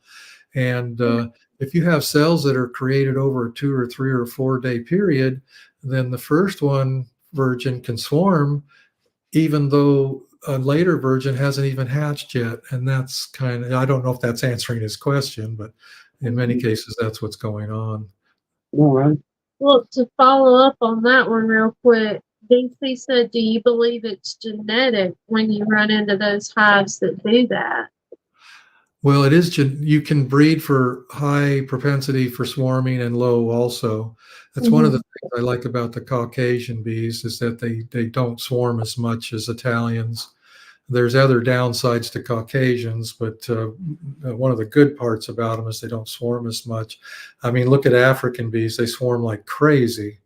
And so you can, and then the original buckfast bee, not the buckfast that's in Texas now, but the original one, you almost had a hard time to make them swarm. Brother Adam bred that into them. They built up late and swarmed very little. So yeah, genetically speaking, it's absolutely the case. Well, that was kind of that. Basically, going to be along the same lines of next question from Illuminate. They was asking, what is your favorite genetica bee? Well, I like the Caucasians, but I have to admit, all of them have good traits and not so good traits, including the Caucasians. The reason we like Caucasian bees is because they're extremely gentle and they do swarm less. They are a good Italian colony will probably, not probably, in most cases will make you a bit more honey than a Caucasian bee, but you're going to pay for it by feeding them in the winter, at least in our neighborhood. I'll tell you a fun little story that happened to me over 20 years ago. Some viewers that have been at beekeeping for a while will remember that there was a Starline Italian bee available like 30 years ago, and I purchased them a couple of times. It was a hybrid line of Italians that was offered by Daydant. It was a very interesting bee. They would take two Italian lines, actually, and they did it with Caucasians and Carniolans too, and they called that the Midnight bee. Used to buy them from Sears and Roebuck's like 40 years ago or something, 50 years ago. And the star line, they would take two lines of Italian bees and inbreed them to the point of collapse, literally, where they just almost couldn't survive. And then they would take those two lines and artificially inseminate them together. And I don't understand it, but they would miraculously have an extreme hybrid vigor when they did that. And the Starline Italian bee raised 25% more brood than a normal Italian. So I thought, okay, I'm going to try this bee. And I had a bee yard in North Carolina, Otto, North Carolina, where I set up half the yard with these Starlines and half the yard with some Caucasians that I got out of Mississippi. There used to be a prominent Caucasian queen producer in Mississippi. He's gone now. And I could see through the honey flow, through the sourwood flow. I was adding one super at a time as they needed them during the sourwood flow. It's about a 3-week flow. And at the end of it, it was clear as day that the Starlines had more honey supers, more honey in the supers than the Caucasians. And I thought, okay, well, there you go. They make more honey.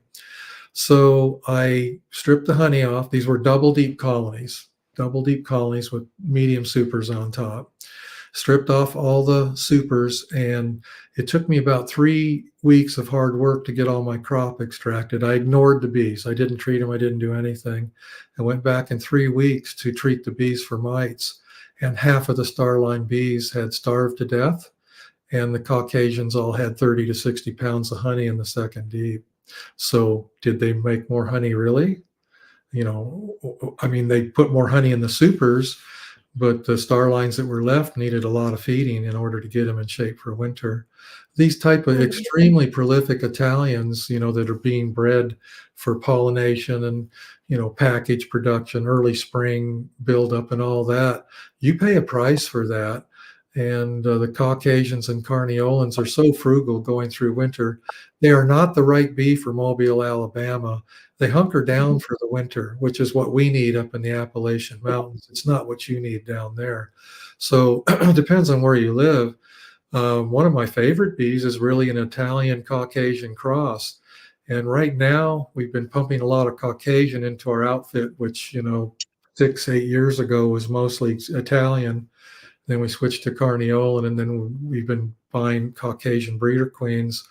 We've got a lot of Caucasian in our bees now, so I just ordered 2 breeder queens artificially inseminated that are 50% Carniolan and 50% Caucasian, and that's what I'm going to start using later in the summer to introduce more Carniolan back in too.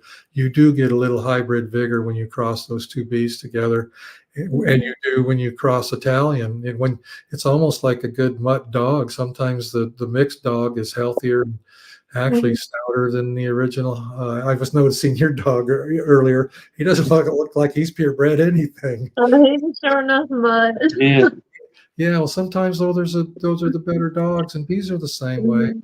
Now, another bee that's caught my attention out there, if I was in your neighborhood, I think the one I would be looking at is this pole, Pol line of bee that they produce down in Louisiana, I think. It's supposed to be very gentle, very prolific. It builds up very early, overwinters with a fairly large cluster. And you need bees. And down in your neighborhood, you need bees in February for splitting. I don't even want a big cluster of bees in February because they're just going to be eating themselves out of house and home. So it Yeah. just depends on where you're at. I've been in all my videos, you've been seeing me use a lot of Caucasians over the last couple of years, but now that we're heavy Caucasian and we're going to be pushing back some Carniolan too, I've actually ordered. I don't know if they'll show up. It's kind of hard to get your hands on them, but I've asked a friend who seems to have access to pole line breeder queens if he could get me to, because I would like to introduce a little bit of that into my outfit, so I have kind of a mixture of things. I like gentle bees. I'd rather have gentle bees that are easy to work, that make 10 or 15 pounds less, than have a aggressive bee that makes more honey. I don't like wearing gloves. I don't even know where my gloves are. I'm being very honest. I haven't worn them in 4 years. The last year I wore them was when I loaded a semi truck. You kind of have to when you do that. I mean, the bees just get extremely angry sometimes. And you got 408 colonies or 420 colonies going on a truck. It's going to be kind of brutal. But beyond that, I just don't wear gloves. And yeah, I get stung sometimes. We have bad days, but I just suck it up and move on. And if I didn't have gentle bees, there's no way I could do that. And down in your neighborhood, my goodness, I don't know how you could wear gloves down there and survive the day. It gets so hot. Well, I don't have a choice anymore, but I'm with you. I miss not having to be fully suited up to work the bees. Because Yeah, most of the time we would just go out there with nothing but a veil. yeah, And sure, I've worked them. A lot of people are kind of iffy about it, but I mean, before I turned so allergic to them, I would go out there in shorts and a t-shirt and yeah. work the bees. But I don't know. I'm with you on that one for sure. I don't know if I answered that fella's question to his satisfaction, but we like Caucasian. We like the darker bees up here with a little Italian mixed in. Yeah, he just said thank you for answering. Okay, good. So he did good. All right. Let's see here. Brian and Jen from Flower Street, and it's going to be on creamed honey. What is the ideal moisture content?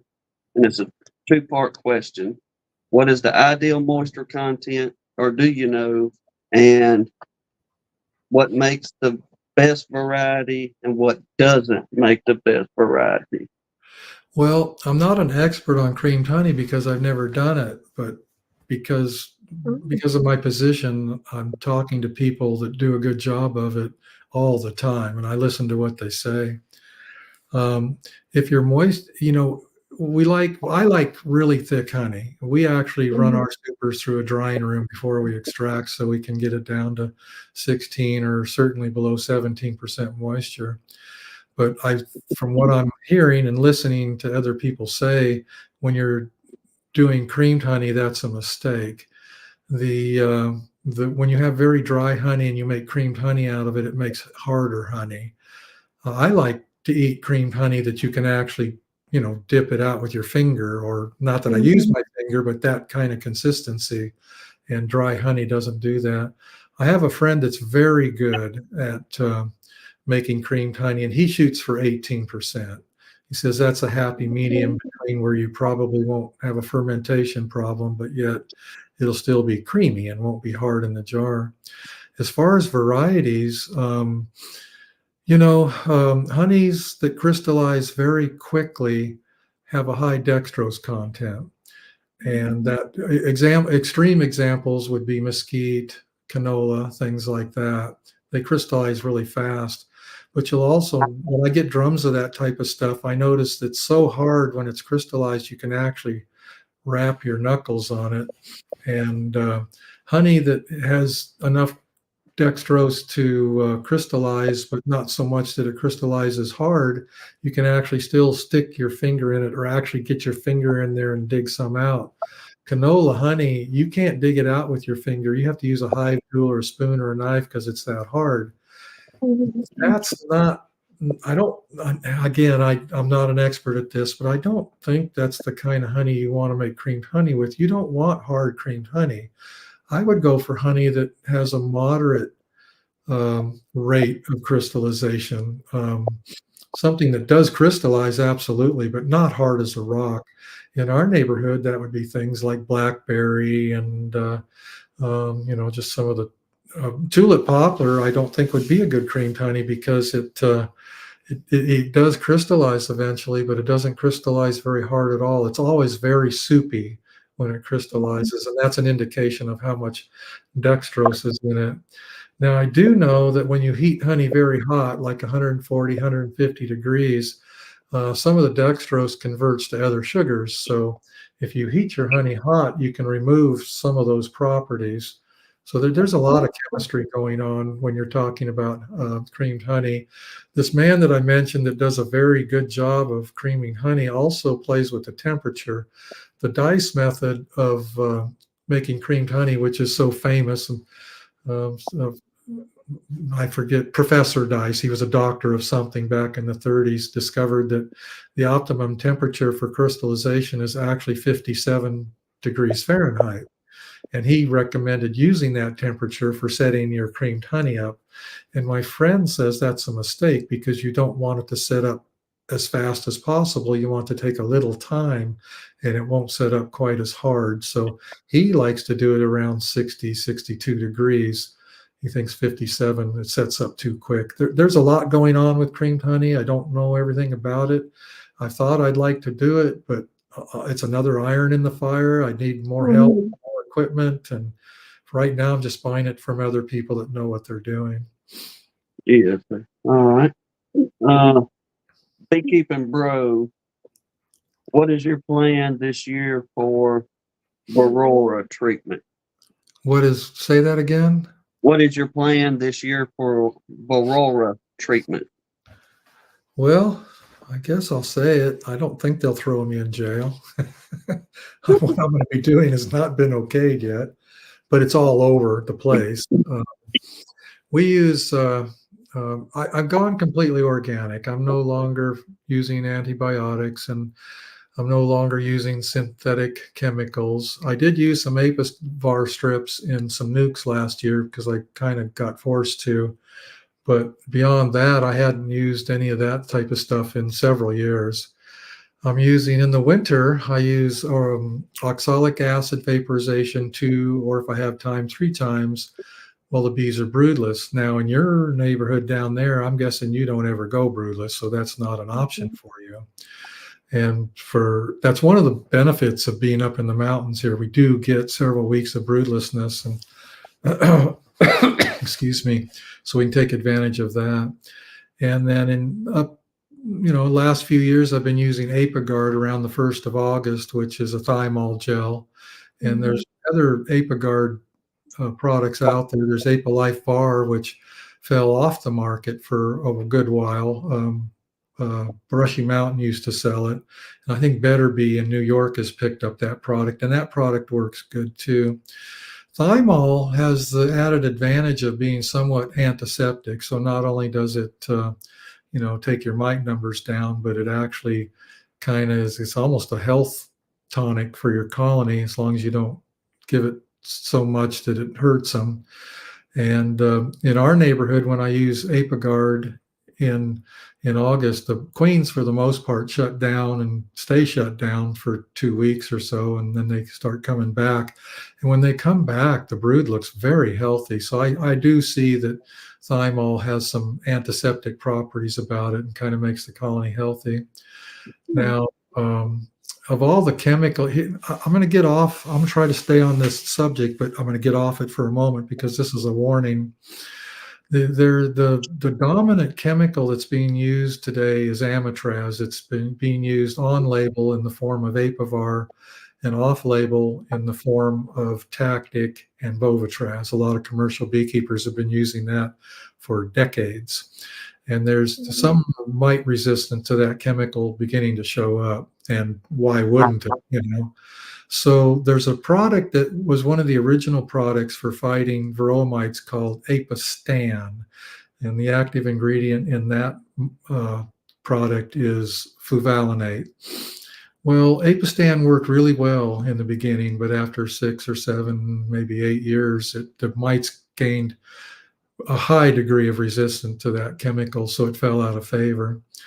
Well, now for the last couple decades, we've been using Amitraz, and people have figured out that if you go back to use Apistan again, that now the resistance isn't there. And I just saw a full page ad for Apistan in a bee culture magazine just a few months ago.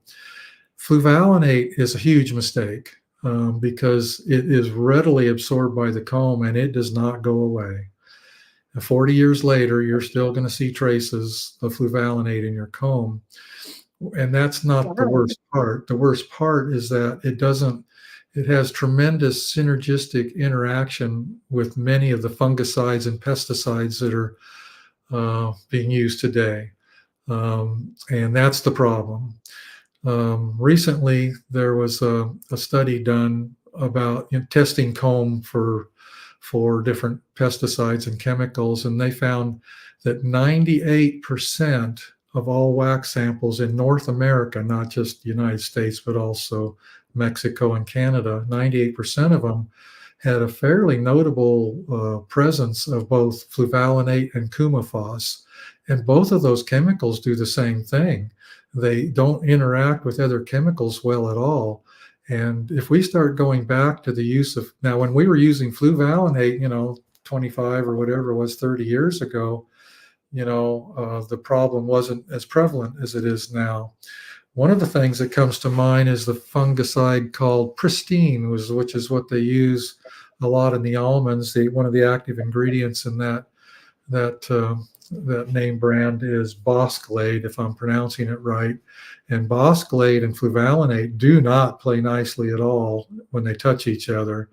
And coumaphos and fluvalinate do not play nicely at all. And there's a problem here with this synergistic interaction in what's in our comb already and what the bees are being exposed to in the field. And that's one reason for rotating comb out often. Now, Jennifer Berry, whom some of you know, you recognize that name. She runs the bee lab at the University of Georgia. She's actually a pretty good friend of mine. We're really good friends. And I guess it was about 6 or 8 years ago, I'm kind of guessing, she wanted to do a research project at the lab, and she needed some beeswax that was completely 100% clear of any chemicals that was going to mess up her project. So she searched all over North America looking for some beeswax that was clean, and she couldn't find any. None, zero. And then she went down to South America and was looking for clean beeswax down there. And up here it was full of fluvalinate and coumaphos, and down there it was full of DDT. So this idea of being proud of your 20-year-old comb, that's a big mistake. 40 years ago, when I started, 45 years ago, beekeepers considered old comb as an asset. It is not anymore because it's full of toxins. Beeswax is a lipid, a fat, and many of these chemicals they are too, and they combine, which is both a blessing and a curse because much of the chemicals that come into the colony are in the nectar. Quite often the nectar is laced with chemicals, but the good news is I'm just taking a wild guess, 95% of these chemicals are highly attracted to the beeswax because they have the same type of makeup. And so it keeps our nectar, hence our honey, relatively clean of chemicals, but it's a disaster for our beeswax. You'll often hear that the beeswax or the comb is actually the liver of the colony, and it's really true. It's cleansing cleansing all these toxins out of the nectar and pollen and things, but you're paying a price. In Mother Nature, if colonies didn't live, comb wasn't 20 or 30 years old. It just didn't exist. colony might live for several years, die, the wax moths would tear it up, and another colony move in. And we didn't have 30 or 40-year-old comb like we do now, and that's a problem. And I know I got way off a subject there, but I had to say that. That's a big deal. It's been on my mind. I've been researching it lately. So Glad you added that in there to give some insight on a lot of that. I didn't finish answering his question, though. So I'm doing the Apigard in August. I'm doing the oxalic acid vaporization in winter when they're broodless. But there's been a lot of research on this extended oxalic acid release, in the form of pads or towels or Swedish sponges or whatever. And Randy Oliver has done a lot of research on that. And I have a friend here in North Carolina that's done research with the University of North Carolina on it. I actually used it last summer, and I'm going to do it this summer too. It's not been approved yet. I have no moral problems at all using oxalic acid extended pad release pads, because oxalic acid is just, in my view, it's the most organic, least toxic. It's the best miticide you can use in the beehive. It's not absorbed. None of the organic acids, which would be oxalic acid and formic acid, are absorbed by the comb. Zero, just doesn't happen. And ethereal oils, or you might call them essential oils like thymol and that kind of stuff, is readily absorbed by the comb, but it dissipates very quickly. So I have no problem using thymol when I'm talking about organic. It's the synthetics. That's where the problem lies. So that's why I'm no longer using synthetics. Not only do I sell a lot of bees and a lot of nukes and a lot of colonies in order to keep my comb constantly in rotation, but I'm no longer using synthetic miticides. It's problematic. I think this old comb, synthetic use of miticides and things like that are really the core issue in a lot of bee problems. People say they have problems with their queens and they have problems getting proper mating, and a lot of research these days say that the sperm counts in our drones is quite low. It really comes down to the chemicals 90% of the time. So my advice is go organic if you can. If you can go non-treatment, that's even better. I've not been able to. I have had a couple of yards that I went no treatment for 7 years and played with it. But as a production outfit that's doing a lot of work with my bees, unless you have some genetic hammed up genetically speaking, which the pole, back to the pole line, POL, that shows some genetic resistance to mites. Unless you have something like that going on in our neighborhood, you kind of got to treat for mites. And organics, okay, I feel comfortable using organics. Long answer, I'm sorry. Good answer. Good answer. Absolutely. Let's see the next one here from Sawmill Charlie. Have you seen a difference in hives after Super DFM? After using the Super Boy, DFM. That's another half-hour lecture. Okay, there's been a lot of research lately. Two places that I'm aware of. Randy Oliver just wrote an article in the last American Bee Journal showing that he did some lab research showing that they didn't think that it was doing anything. It was not increasing the microbes in the bee gut at all, in their opinion. And then the University of Florida, Cameron Jack down there, who's kind of well known for all of his oxalic acid research, is kind of coming to the same results. So here's the dilemma. The reason I started using probiotics is I had two commercial beekeeper friends that had a serious European foul brood problem. And they'd gotten to the point where terramycin was not handling it. And one of them had started using lincomycin, if I'm pronouncing that right, which is, if terramycin quits working, that's the one you step up to. And then after that, perhaps tylosin. And he had gotten to the point where those weren't even working. And I know other beekeepers that have the same problem. And he started using probiotics, and he said that his European foul brood problem greatly diminished. And he's a Midwest, Texas, California beekeeper. And then the other man was a North Dakota, Texas, California, meaning honey in North Dakota, overwinter in Texas, and go to California for almond pollination. He said the exact same thing. He said, Bob, I can't tell you what it's doing. All I know is my bees look a lot better, and I'm not having the troubles I used to have. So And then I had that interview with Jorg Mayer that some people might remember over at the University of Georgia. And he was a huge proponent of probiotics. He said, absolutely, it works. So I started using it. And I've had a little bit of European foul brood. I didn't have a pandemic like these other guys, but I knew I wanted to stop using antibiotics. I'd been a prophylactic use of terramycin beekeeper. That's what I was taught in 1981, and I'd been doing it all those years, twice in the spring, twice in the fall, end of problem. And it's true. No American foul brood, no nothing.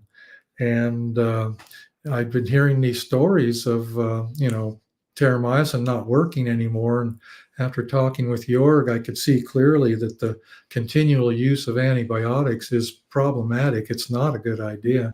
Decided to go stop using it. And then here comes a little bit of this European foul brood popping up.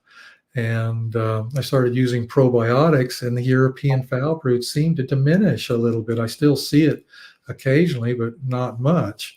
And this is just casual observation. Me and these other guys, this is not scientific stuff. We're just saying our bees just look better. So now I got this dilemma. I've been showing my use of probiotics on my videos, saying I think it helps. And we've also got these research projects out there saying, no, it doesn't. It doesn't do anything. So I'm kind of like, is this just a placebo effect on my part? I mean, I honestly don't have the answer. I'm not going to be able to answer this man's question because I'm not real sure that I'm doing the right thing. I could be flushing money down the toilet. All I can report is I think my bees look better. I think they're doing better. And my two friends say the same thing. And there's two major research projects that say you're just wasting your money. So that's not a good answer, but that's my answer. Well, you're speaking from your personal experience with it.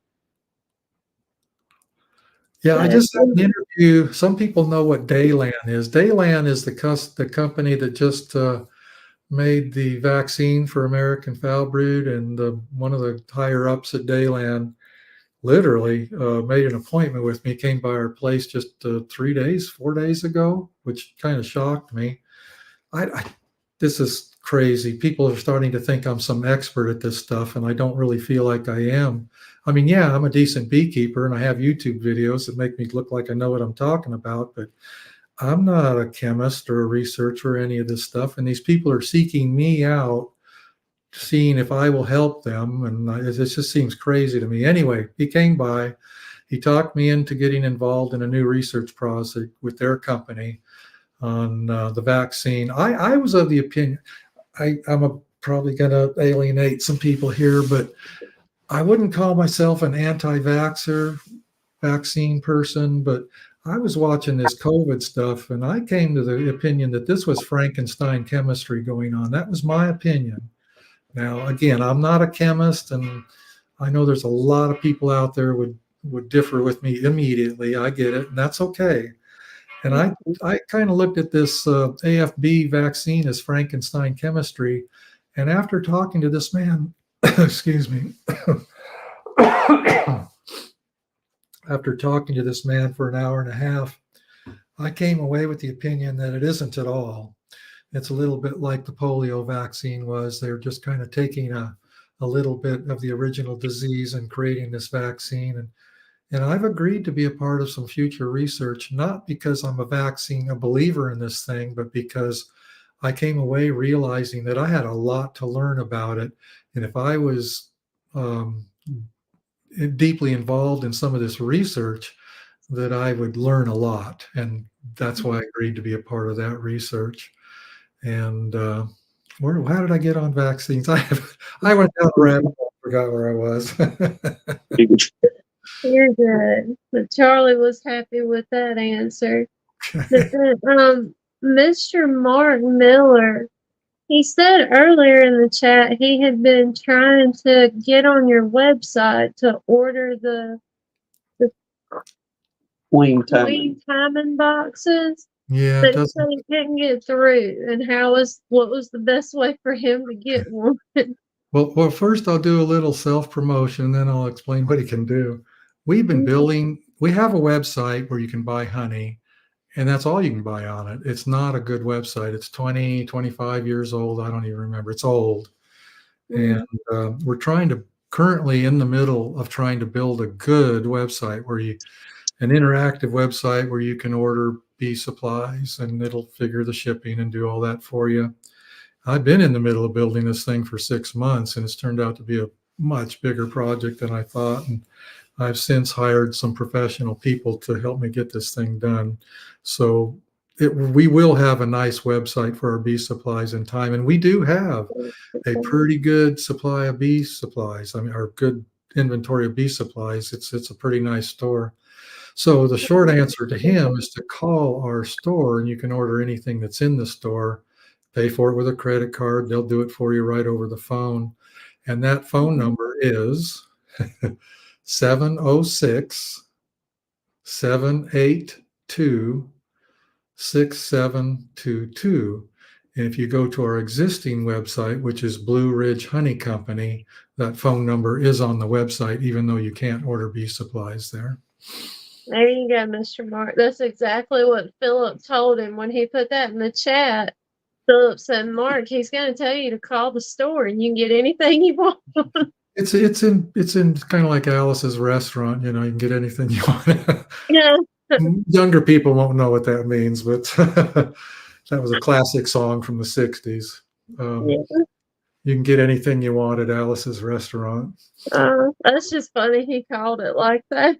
Yeah, no, we have a good store. I mean, we have a really good supply of bee supplies, and I'm very anxious to get it online because I think it's going to change our business model entirely.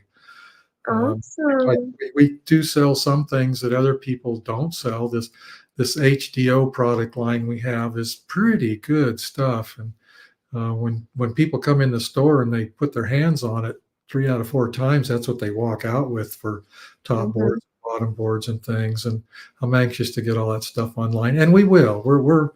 I've got some professional people, and it's moving slow, but it is moving. And hopefully in a month or 2, we'll actually have a real website that you can interact with. Thank you for asking. Thank you for allowing me to promote myself here on this podcast. Absolutely. Yes, sir. We got just a few more, Mr. Binnie, if that's all right. Then Fine. Go ahead as long as you want. all right. Let's see here. If I get it to pin on the screen. There we go. From Stafford Mite, do you think the Caucasian make more propolis? They do, but I got to admit now, I've been using Caucasians on and off ever since the early 80s. I used to be buying Caucasian queens out of Northern California, and then in the 90s, I bought them out of Northern Mississippi. Those 2 lines of Caucasian bees made a lot more propolis than the Caucasian bees I'm using now. I don't know what the difference is. The Caucasian bees I have now are the real deal. This sperm germplasm, however you pronounce that, is actually coming from the Republic of Georgia, which is where the Caucasian bee is. It's the Republic of Georgia is between North Turkey and the border of Russia. That's where the Caucasus Mountains are, and that's where the Caucasian bee is. Ours do create more propolis than the Italians, but why they don't do it as much as the ones in decades past that I used to buy, I don't know. It can be messy. I mean, we get it all over our hands and our clothes. And I mean, I can't wash my bee suit with any other clothing because my wife won't allow me. She knows that propolis will get on something else. We get in the trucks, it's on our steering wheels, it's on the gear shifter, it's on the radio knobs. I mean, it's all over the place. But if you don't work your bees often, it gets hard and crusty, and it can really make it difficult to work your colonies. We make so many splits and we're moving our frames around so much that usually we don't have a major issue with it. Some colonies it's interesting to see some colonies propolis up their entrance so much for the winter that, only 2 or 3 bees can pass through the hole at a time. And I collect it. I eat it all the time. I'm a proponent of human use of propolis. I think it's good for us. All right. Let's see here. From Mr. Dennis Lentz. Can you tell if a bee is Carniolans or Italian by looking at them? Kind of yes and no. Here we go down a rabbit hole again. Way back when the Italians first came to this country, they were not golden Italian. They were not golden and yellow or orange or any of that. They were kind of a leather and in some cases even dark leather color. This modern golden Italian that we have these days is something that's been bred for. Queen producers have bred this coloring in.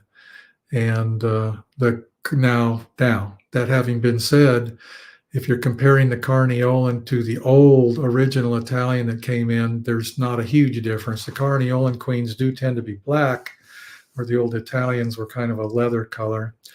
Now, the Caucasians that we're using now, the queens occasionally are black, but not generally. They're kind of they're like dark chocolate with a little light milk chocolate lines on them, which can make them really difficult to find unless they move. It's kind of like a copperhead snake in the oak leaves. Unless they move, you don't even see them.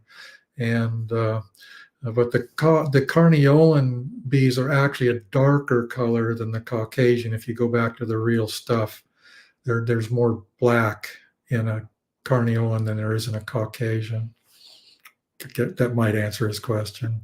Yeah, there's a difference. You can look at a Carniolan and an Italian and generally see that there's a difference. DC's bees here want to do a follow-up. How much do you believe Propolis has in colony health?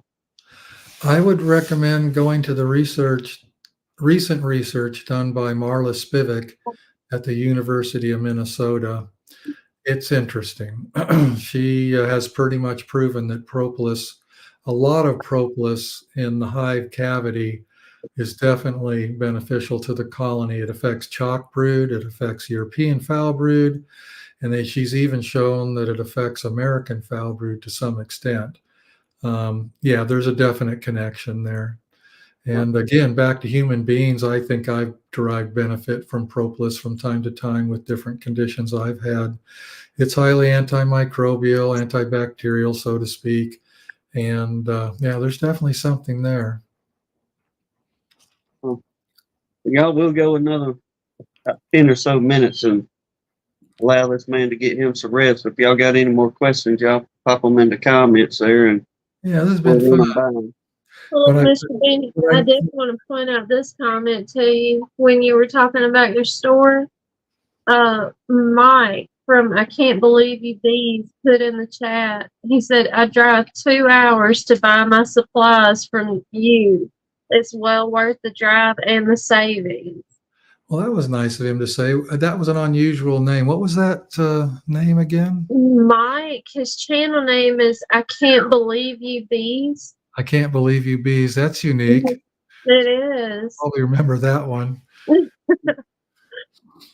Yeah. I once listened to an advertisement agent give a lecture, and he said, sometimes it isn't how beautiful your name is, it's how easy it is to remember. And he pointed out that some of the dumbest, I'm not calling his name dumb, but he said some of the dumbest commercials are the best because you remember them.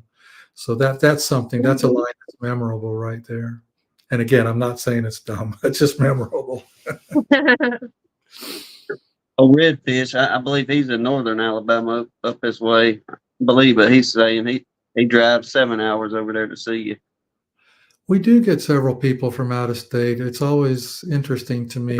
We get a lot of people from a 100-mile radius, of course, because there isn't a lot of other. There's one store in Pickens, South Carolina, which is, I guess, about an hour and a half to the east of us. And you'd think Atlanta would have some pretty good bee supply stores, but what's down there is minor. There aren't any big stores down there. And there's there's one store just a half hour south of us, but it's mostly an online presence. His store doesn't have hardly anything in it. And I don't know. I like to put my hands on things. Of course, it's nice to buy things online, but when it comes to bee supplies and things like that, I like to go into a store and put my hands on it and look at it in person. And sometimes when you buy things online, you're kind of surprised at what you get. both in quality and what it actually is. You're kind of not getting what you expected. Let's see here. The honeybee compound. What is the dosage for Propolis? A dosage? I don't know the answer to that. I'll tell you. I'll tell you a little personal, deep, dark, secret kind of story about me and why I got really big on Propolis.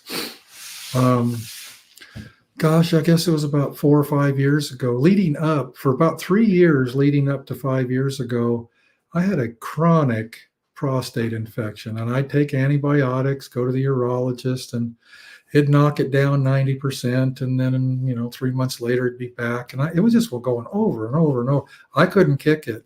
The urologist was stumped. He didn't know what to give me to try to kick it, and I don't know why. It was actually the year. It was the spring of 2020, because COVID had just kicked in, and you couldn't even go to the doctor hardly. And I thought, God, I've got to do something. I started literally chewing Propolis every day, something the size of at least half a stick of gum. I'd chew it for hours till I was done with it, and then I just swallow it. And guess what happened? That chronic prostate infection went away, and it has never come back. Of course, I still chew Propolis time to time. I don't chew it every day like I did during that time period, but it kicked that for me for sure.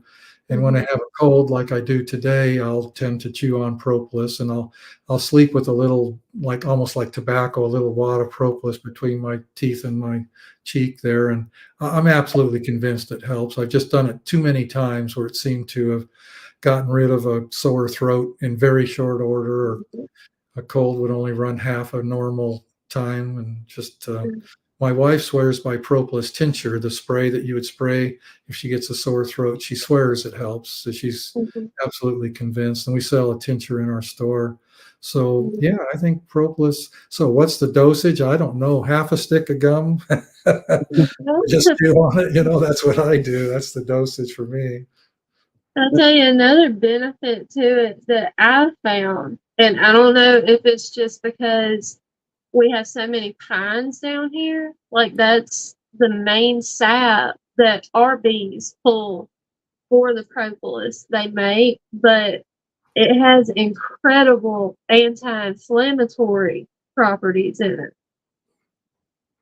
Yeah. And I use it for that. You put it on your skin or something, or what? Well, I would do like you. I would swallow it, because our bees produce a ridiculous amount of propolis. A lot. Like, we go in our hives every week this time of year, and from one week to the next, I have literally broken the top bar off of frames trying to pry it loose. Just when we had it broke loose 5 or 6 days before. Okay, let me ask you a question. Maybe I'm going to learn something here. Are you bringing outside stock in, or are you just getting along with the neighborhood bees there? Are you just using the bees in the woods, or are you buying queen somewhere else?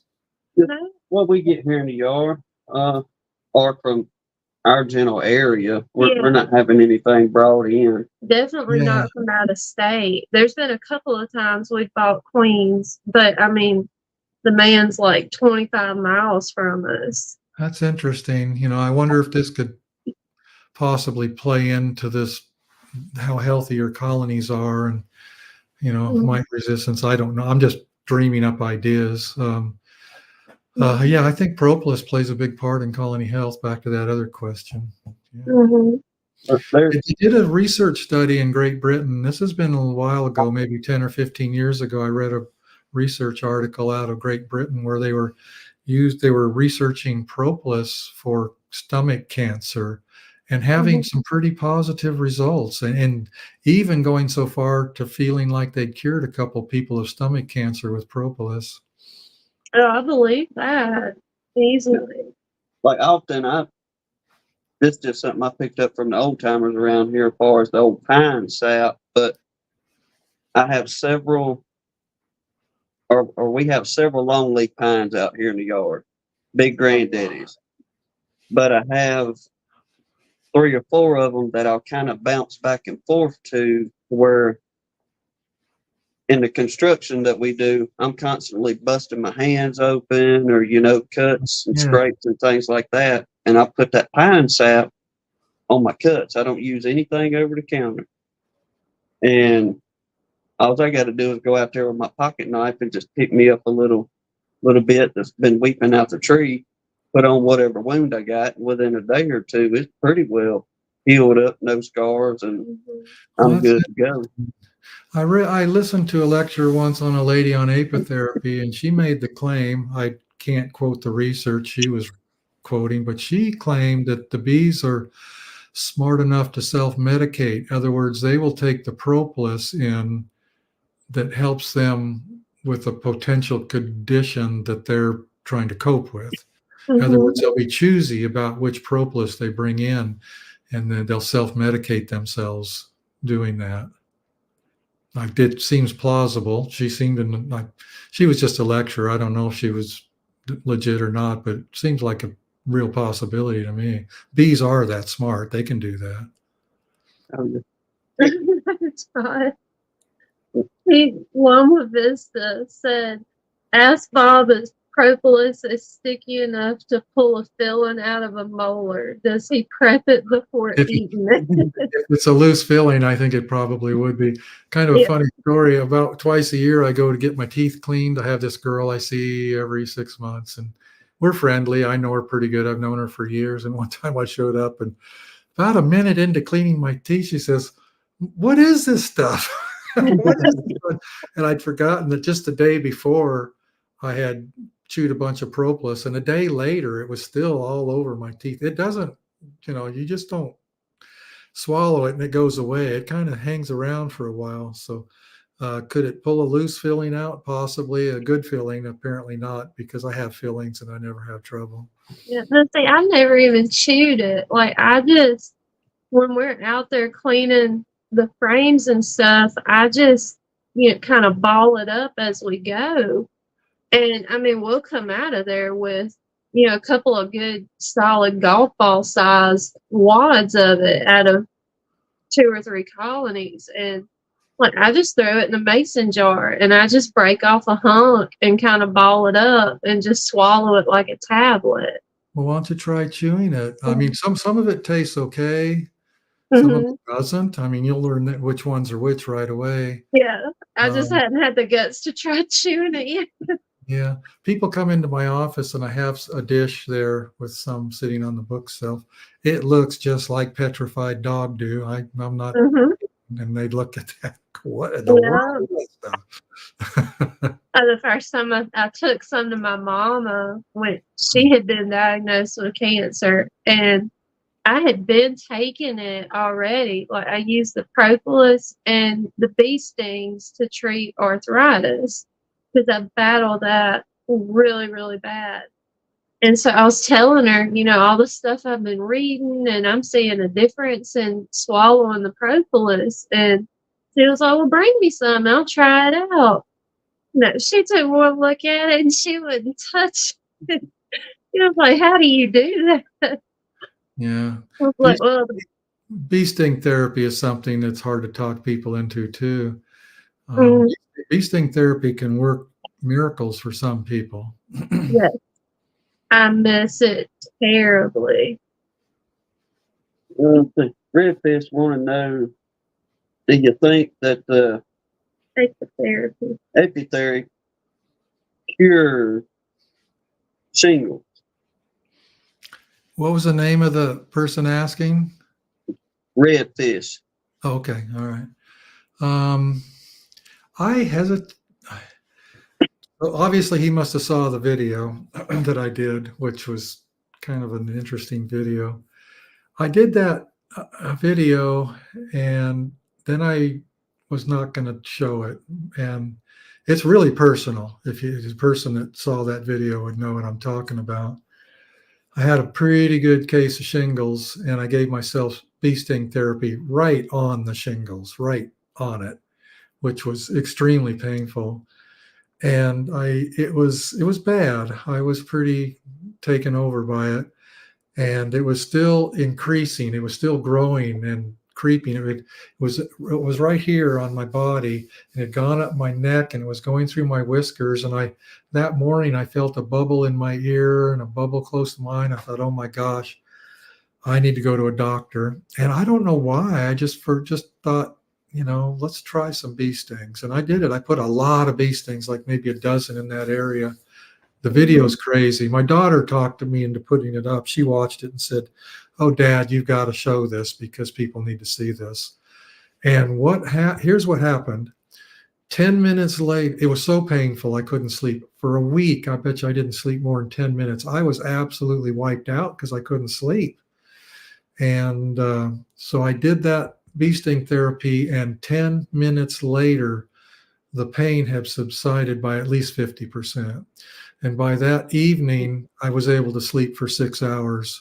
Now, did the bee sting therapy cure the shingles, or did it just take away the pain so I could finally get enough rest so my body could start to combat it? I don't know. But when I woke up the next morning, it had started to decrease already. The bubble in my ear and the stuff that was up on my cheek was gone, and it was still on my neck and down on my chest, but it had reversed itself, and I was finally able to sleep. And I still have nerve damage from it. Every once in a while, I can still kind of get a discomfort from it. But so I'm not answering the question positively, but I can tell you that after the bee sting therapy, it reversed immediately. So I'm not going to make any 100% claims there, but I feel like it helped me tremendously. It was so painful. I don't think the average person could do it, honestly. If you've ever had shingles, and if you can just imagine laying a dozen bee stings on top of shingles, that's no joke. I don't think most people could do it, honestly. If you wanna cringe, watch that video. It'll make you cringe. Yeah, but it's incredible that just the wide variety of things that bee venom can make an impact on. Yeah, my first exposure to bee sting therapy in a big way was I met a lady. She actually came to our local bee meeting. I had a friend who wanted to come and speak about apiary. I was actually present. I said, sure, come on. And he brought somebody with him, one of his patients. And she was a woman with muscular dystrophy. And at one point, she was bedridden. She could not get out of bed on her own. She just couldn't do it. And he started doing bee sting therapy on her, and he was giving her 20 stings up and down her spine twice a week. That's a big deal. Not an average person couldn't take that either. That would be painful for the person off the street. And when he brought her to the bee meeting, she still had muscular dystrophy. She was still very sick, but she was doing her own cooking, laundry, and grocery shopping. She was out of bed and functioning. So it didn't cure her, but it changed her life. Yeah, absolutely. We've done a lot of reading on, we won't get into, I guess, some of the diseases. People can do their own research afterwards, but a lot of reading on, like she was saying, different diseases that are life-threatening nowadays. I'll just leave it at that. Most of y'all should be able to gather where I'm going with this. But there's two doctors across the pond. I think one of them was from Australia and one from Great Britain over there somewhere. But they was doing a bunch of testing on these particular, or this one disease that is extremely life-threatening to folks, and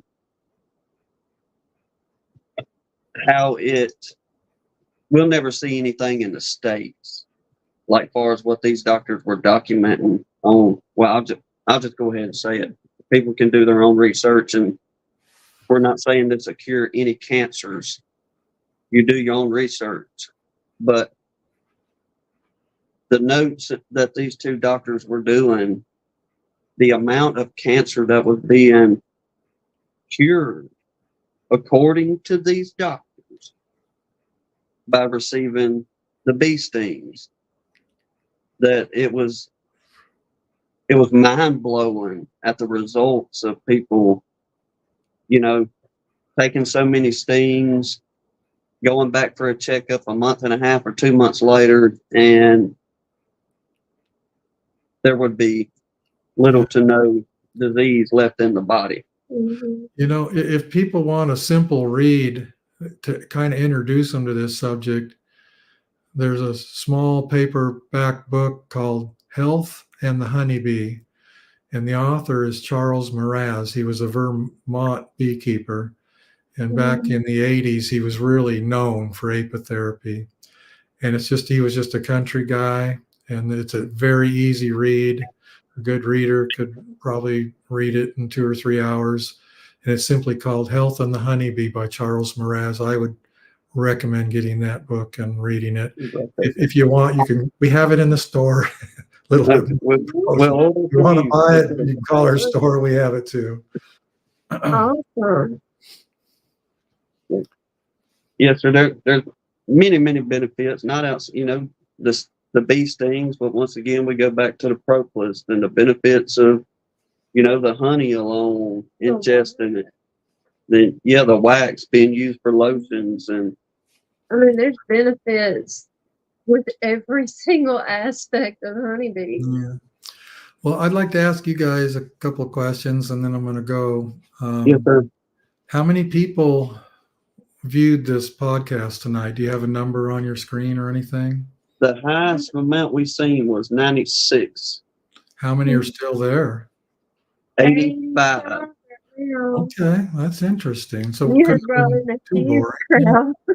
That's interesting. And the other question is, you guys are close enough, or you going to go to the convention in Slidell in September? We're hoping to. Yes, sir. That was one of our plans, to go over there and visit with Lee from Kodiak Farms, and there's several others that are here in the chat that are going to try to make the convention. And yes, we're absolutely going to try to make that conference there. If you do, I hope we can take a little bit of time and have lunch together or something like that. This is my first introduction to you folks. I really enjoyed this evening. It was very nice. Absolutely. I'm all about eating some food now. Yes, sir. We'll sit down and have some supper. Now down in that country, they have some interesting food. Yeah, we went down there, and my wife she wanted to get some low country boil stuff or something. And we asked the waitress, we said, now, how hot is this stuff? She says, oh, this ain't no big deal. Nobody can have a problem with this. We couldn't eat it. It was too hot. We just said, I guess cayenne peppers, they use it like salt down there. I don't know. Yeah. So, Yes, sir. yeah. Well, okay. Again, I really appreciate your invitation. I had a good time. This was fun. I didn't know how it would go. I didn't even know what we'd talk about, but we hit upon a lot of unique subjects here, and there's still 85 people. Awesome information. We do thank you. And Laura Will, we look for an opportunity to maybe chat with you again sometime. Let's do it. Absolutely. All right. I'm fading away. So good night, y'all, and I'll see you on down the line. Yes, sir. Thank you, Mr. Binnie. All right. Bye. Bye-bye. And I Well, told somebody earlier, my poor little mind's in information overload. I'll be watching this one over with a notebook. That's it. Well, we had some good conversation and fellowship tonight, y'all. Appreciate everybody riding it out with us. Thank you all, the members, once again. Yeah, and everybody. I think this is the biggest crowd we've ever had on a Gunline Fellowship chat. Yeah, usually we top about 70 or so on some big numbers. Then Mr. Binnie showing up brought it in. Mr. Mike. Yep, Mike Conley, you called it.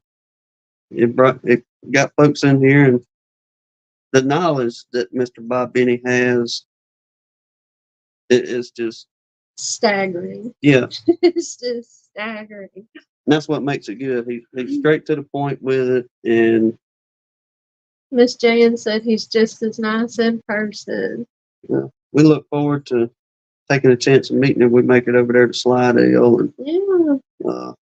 I'm getting pumped. There's going to be several people there, but it still sounds like it's going to be small enough you can have those one-on-one conversations and really get to know each other. Well, I hope so. Look forward to shaking hands with folks and chit-chatting, and whoever we sit down and eat a little dinner with that evening. Absolutely look forward to it. But yeah, My mind's gonna be turning for like 3 days on everything I just heard. oh yeah, there's parts where I'm gonna definitely have to go back and take in a little bit more on Yeah. some of the things. My biggest interest was whenever he was getting into the double screen boards. I know. I Uh, was thinking that watching his video earlier, those things just fascinate me. How you can do so many colonies with just that little bitty thing stacked between them. I do, DC. I have much to think of.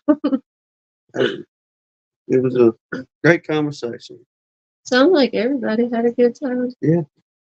Well, appreciate once again everybody hanging out with us and all the good questions everybody put out there for him. I hope that he was able to answer them to help any confusion or look for the right answer that you was looking for. That's for sure. Mhm. And We had fun. we sure did. This was a blast. Information overload, but definitely a blast. We'll get it though. We'll go back and check it out. Yeah. Well, Also yeah, wound up, I didn't even have to get a coffee refill tonight. no, we ain't going to work tomorrow, so we can stay up past our bedtime. But Oh, thank you, Mr. Mite. He said he's got a great video on double screen boards, so send it to us. send it to me. We'll check it out.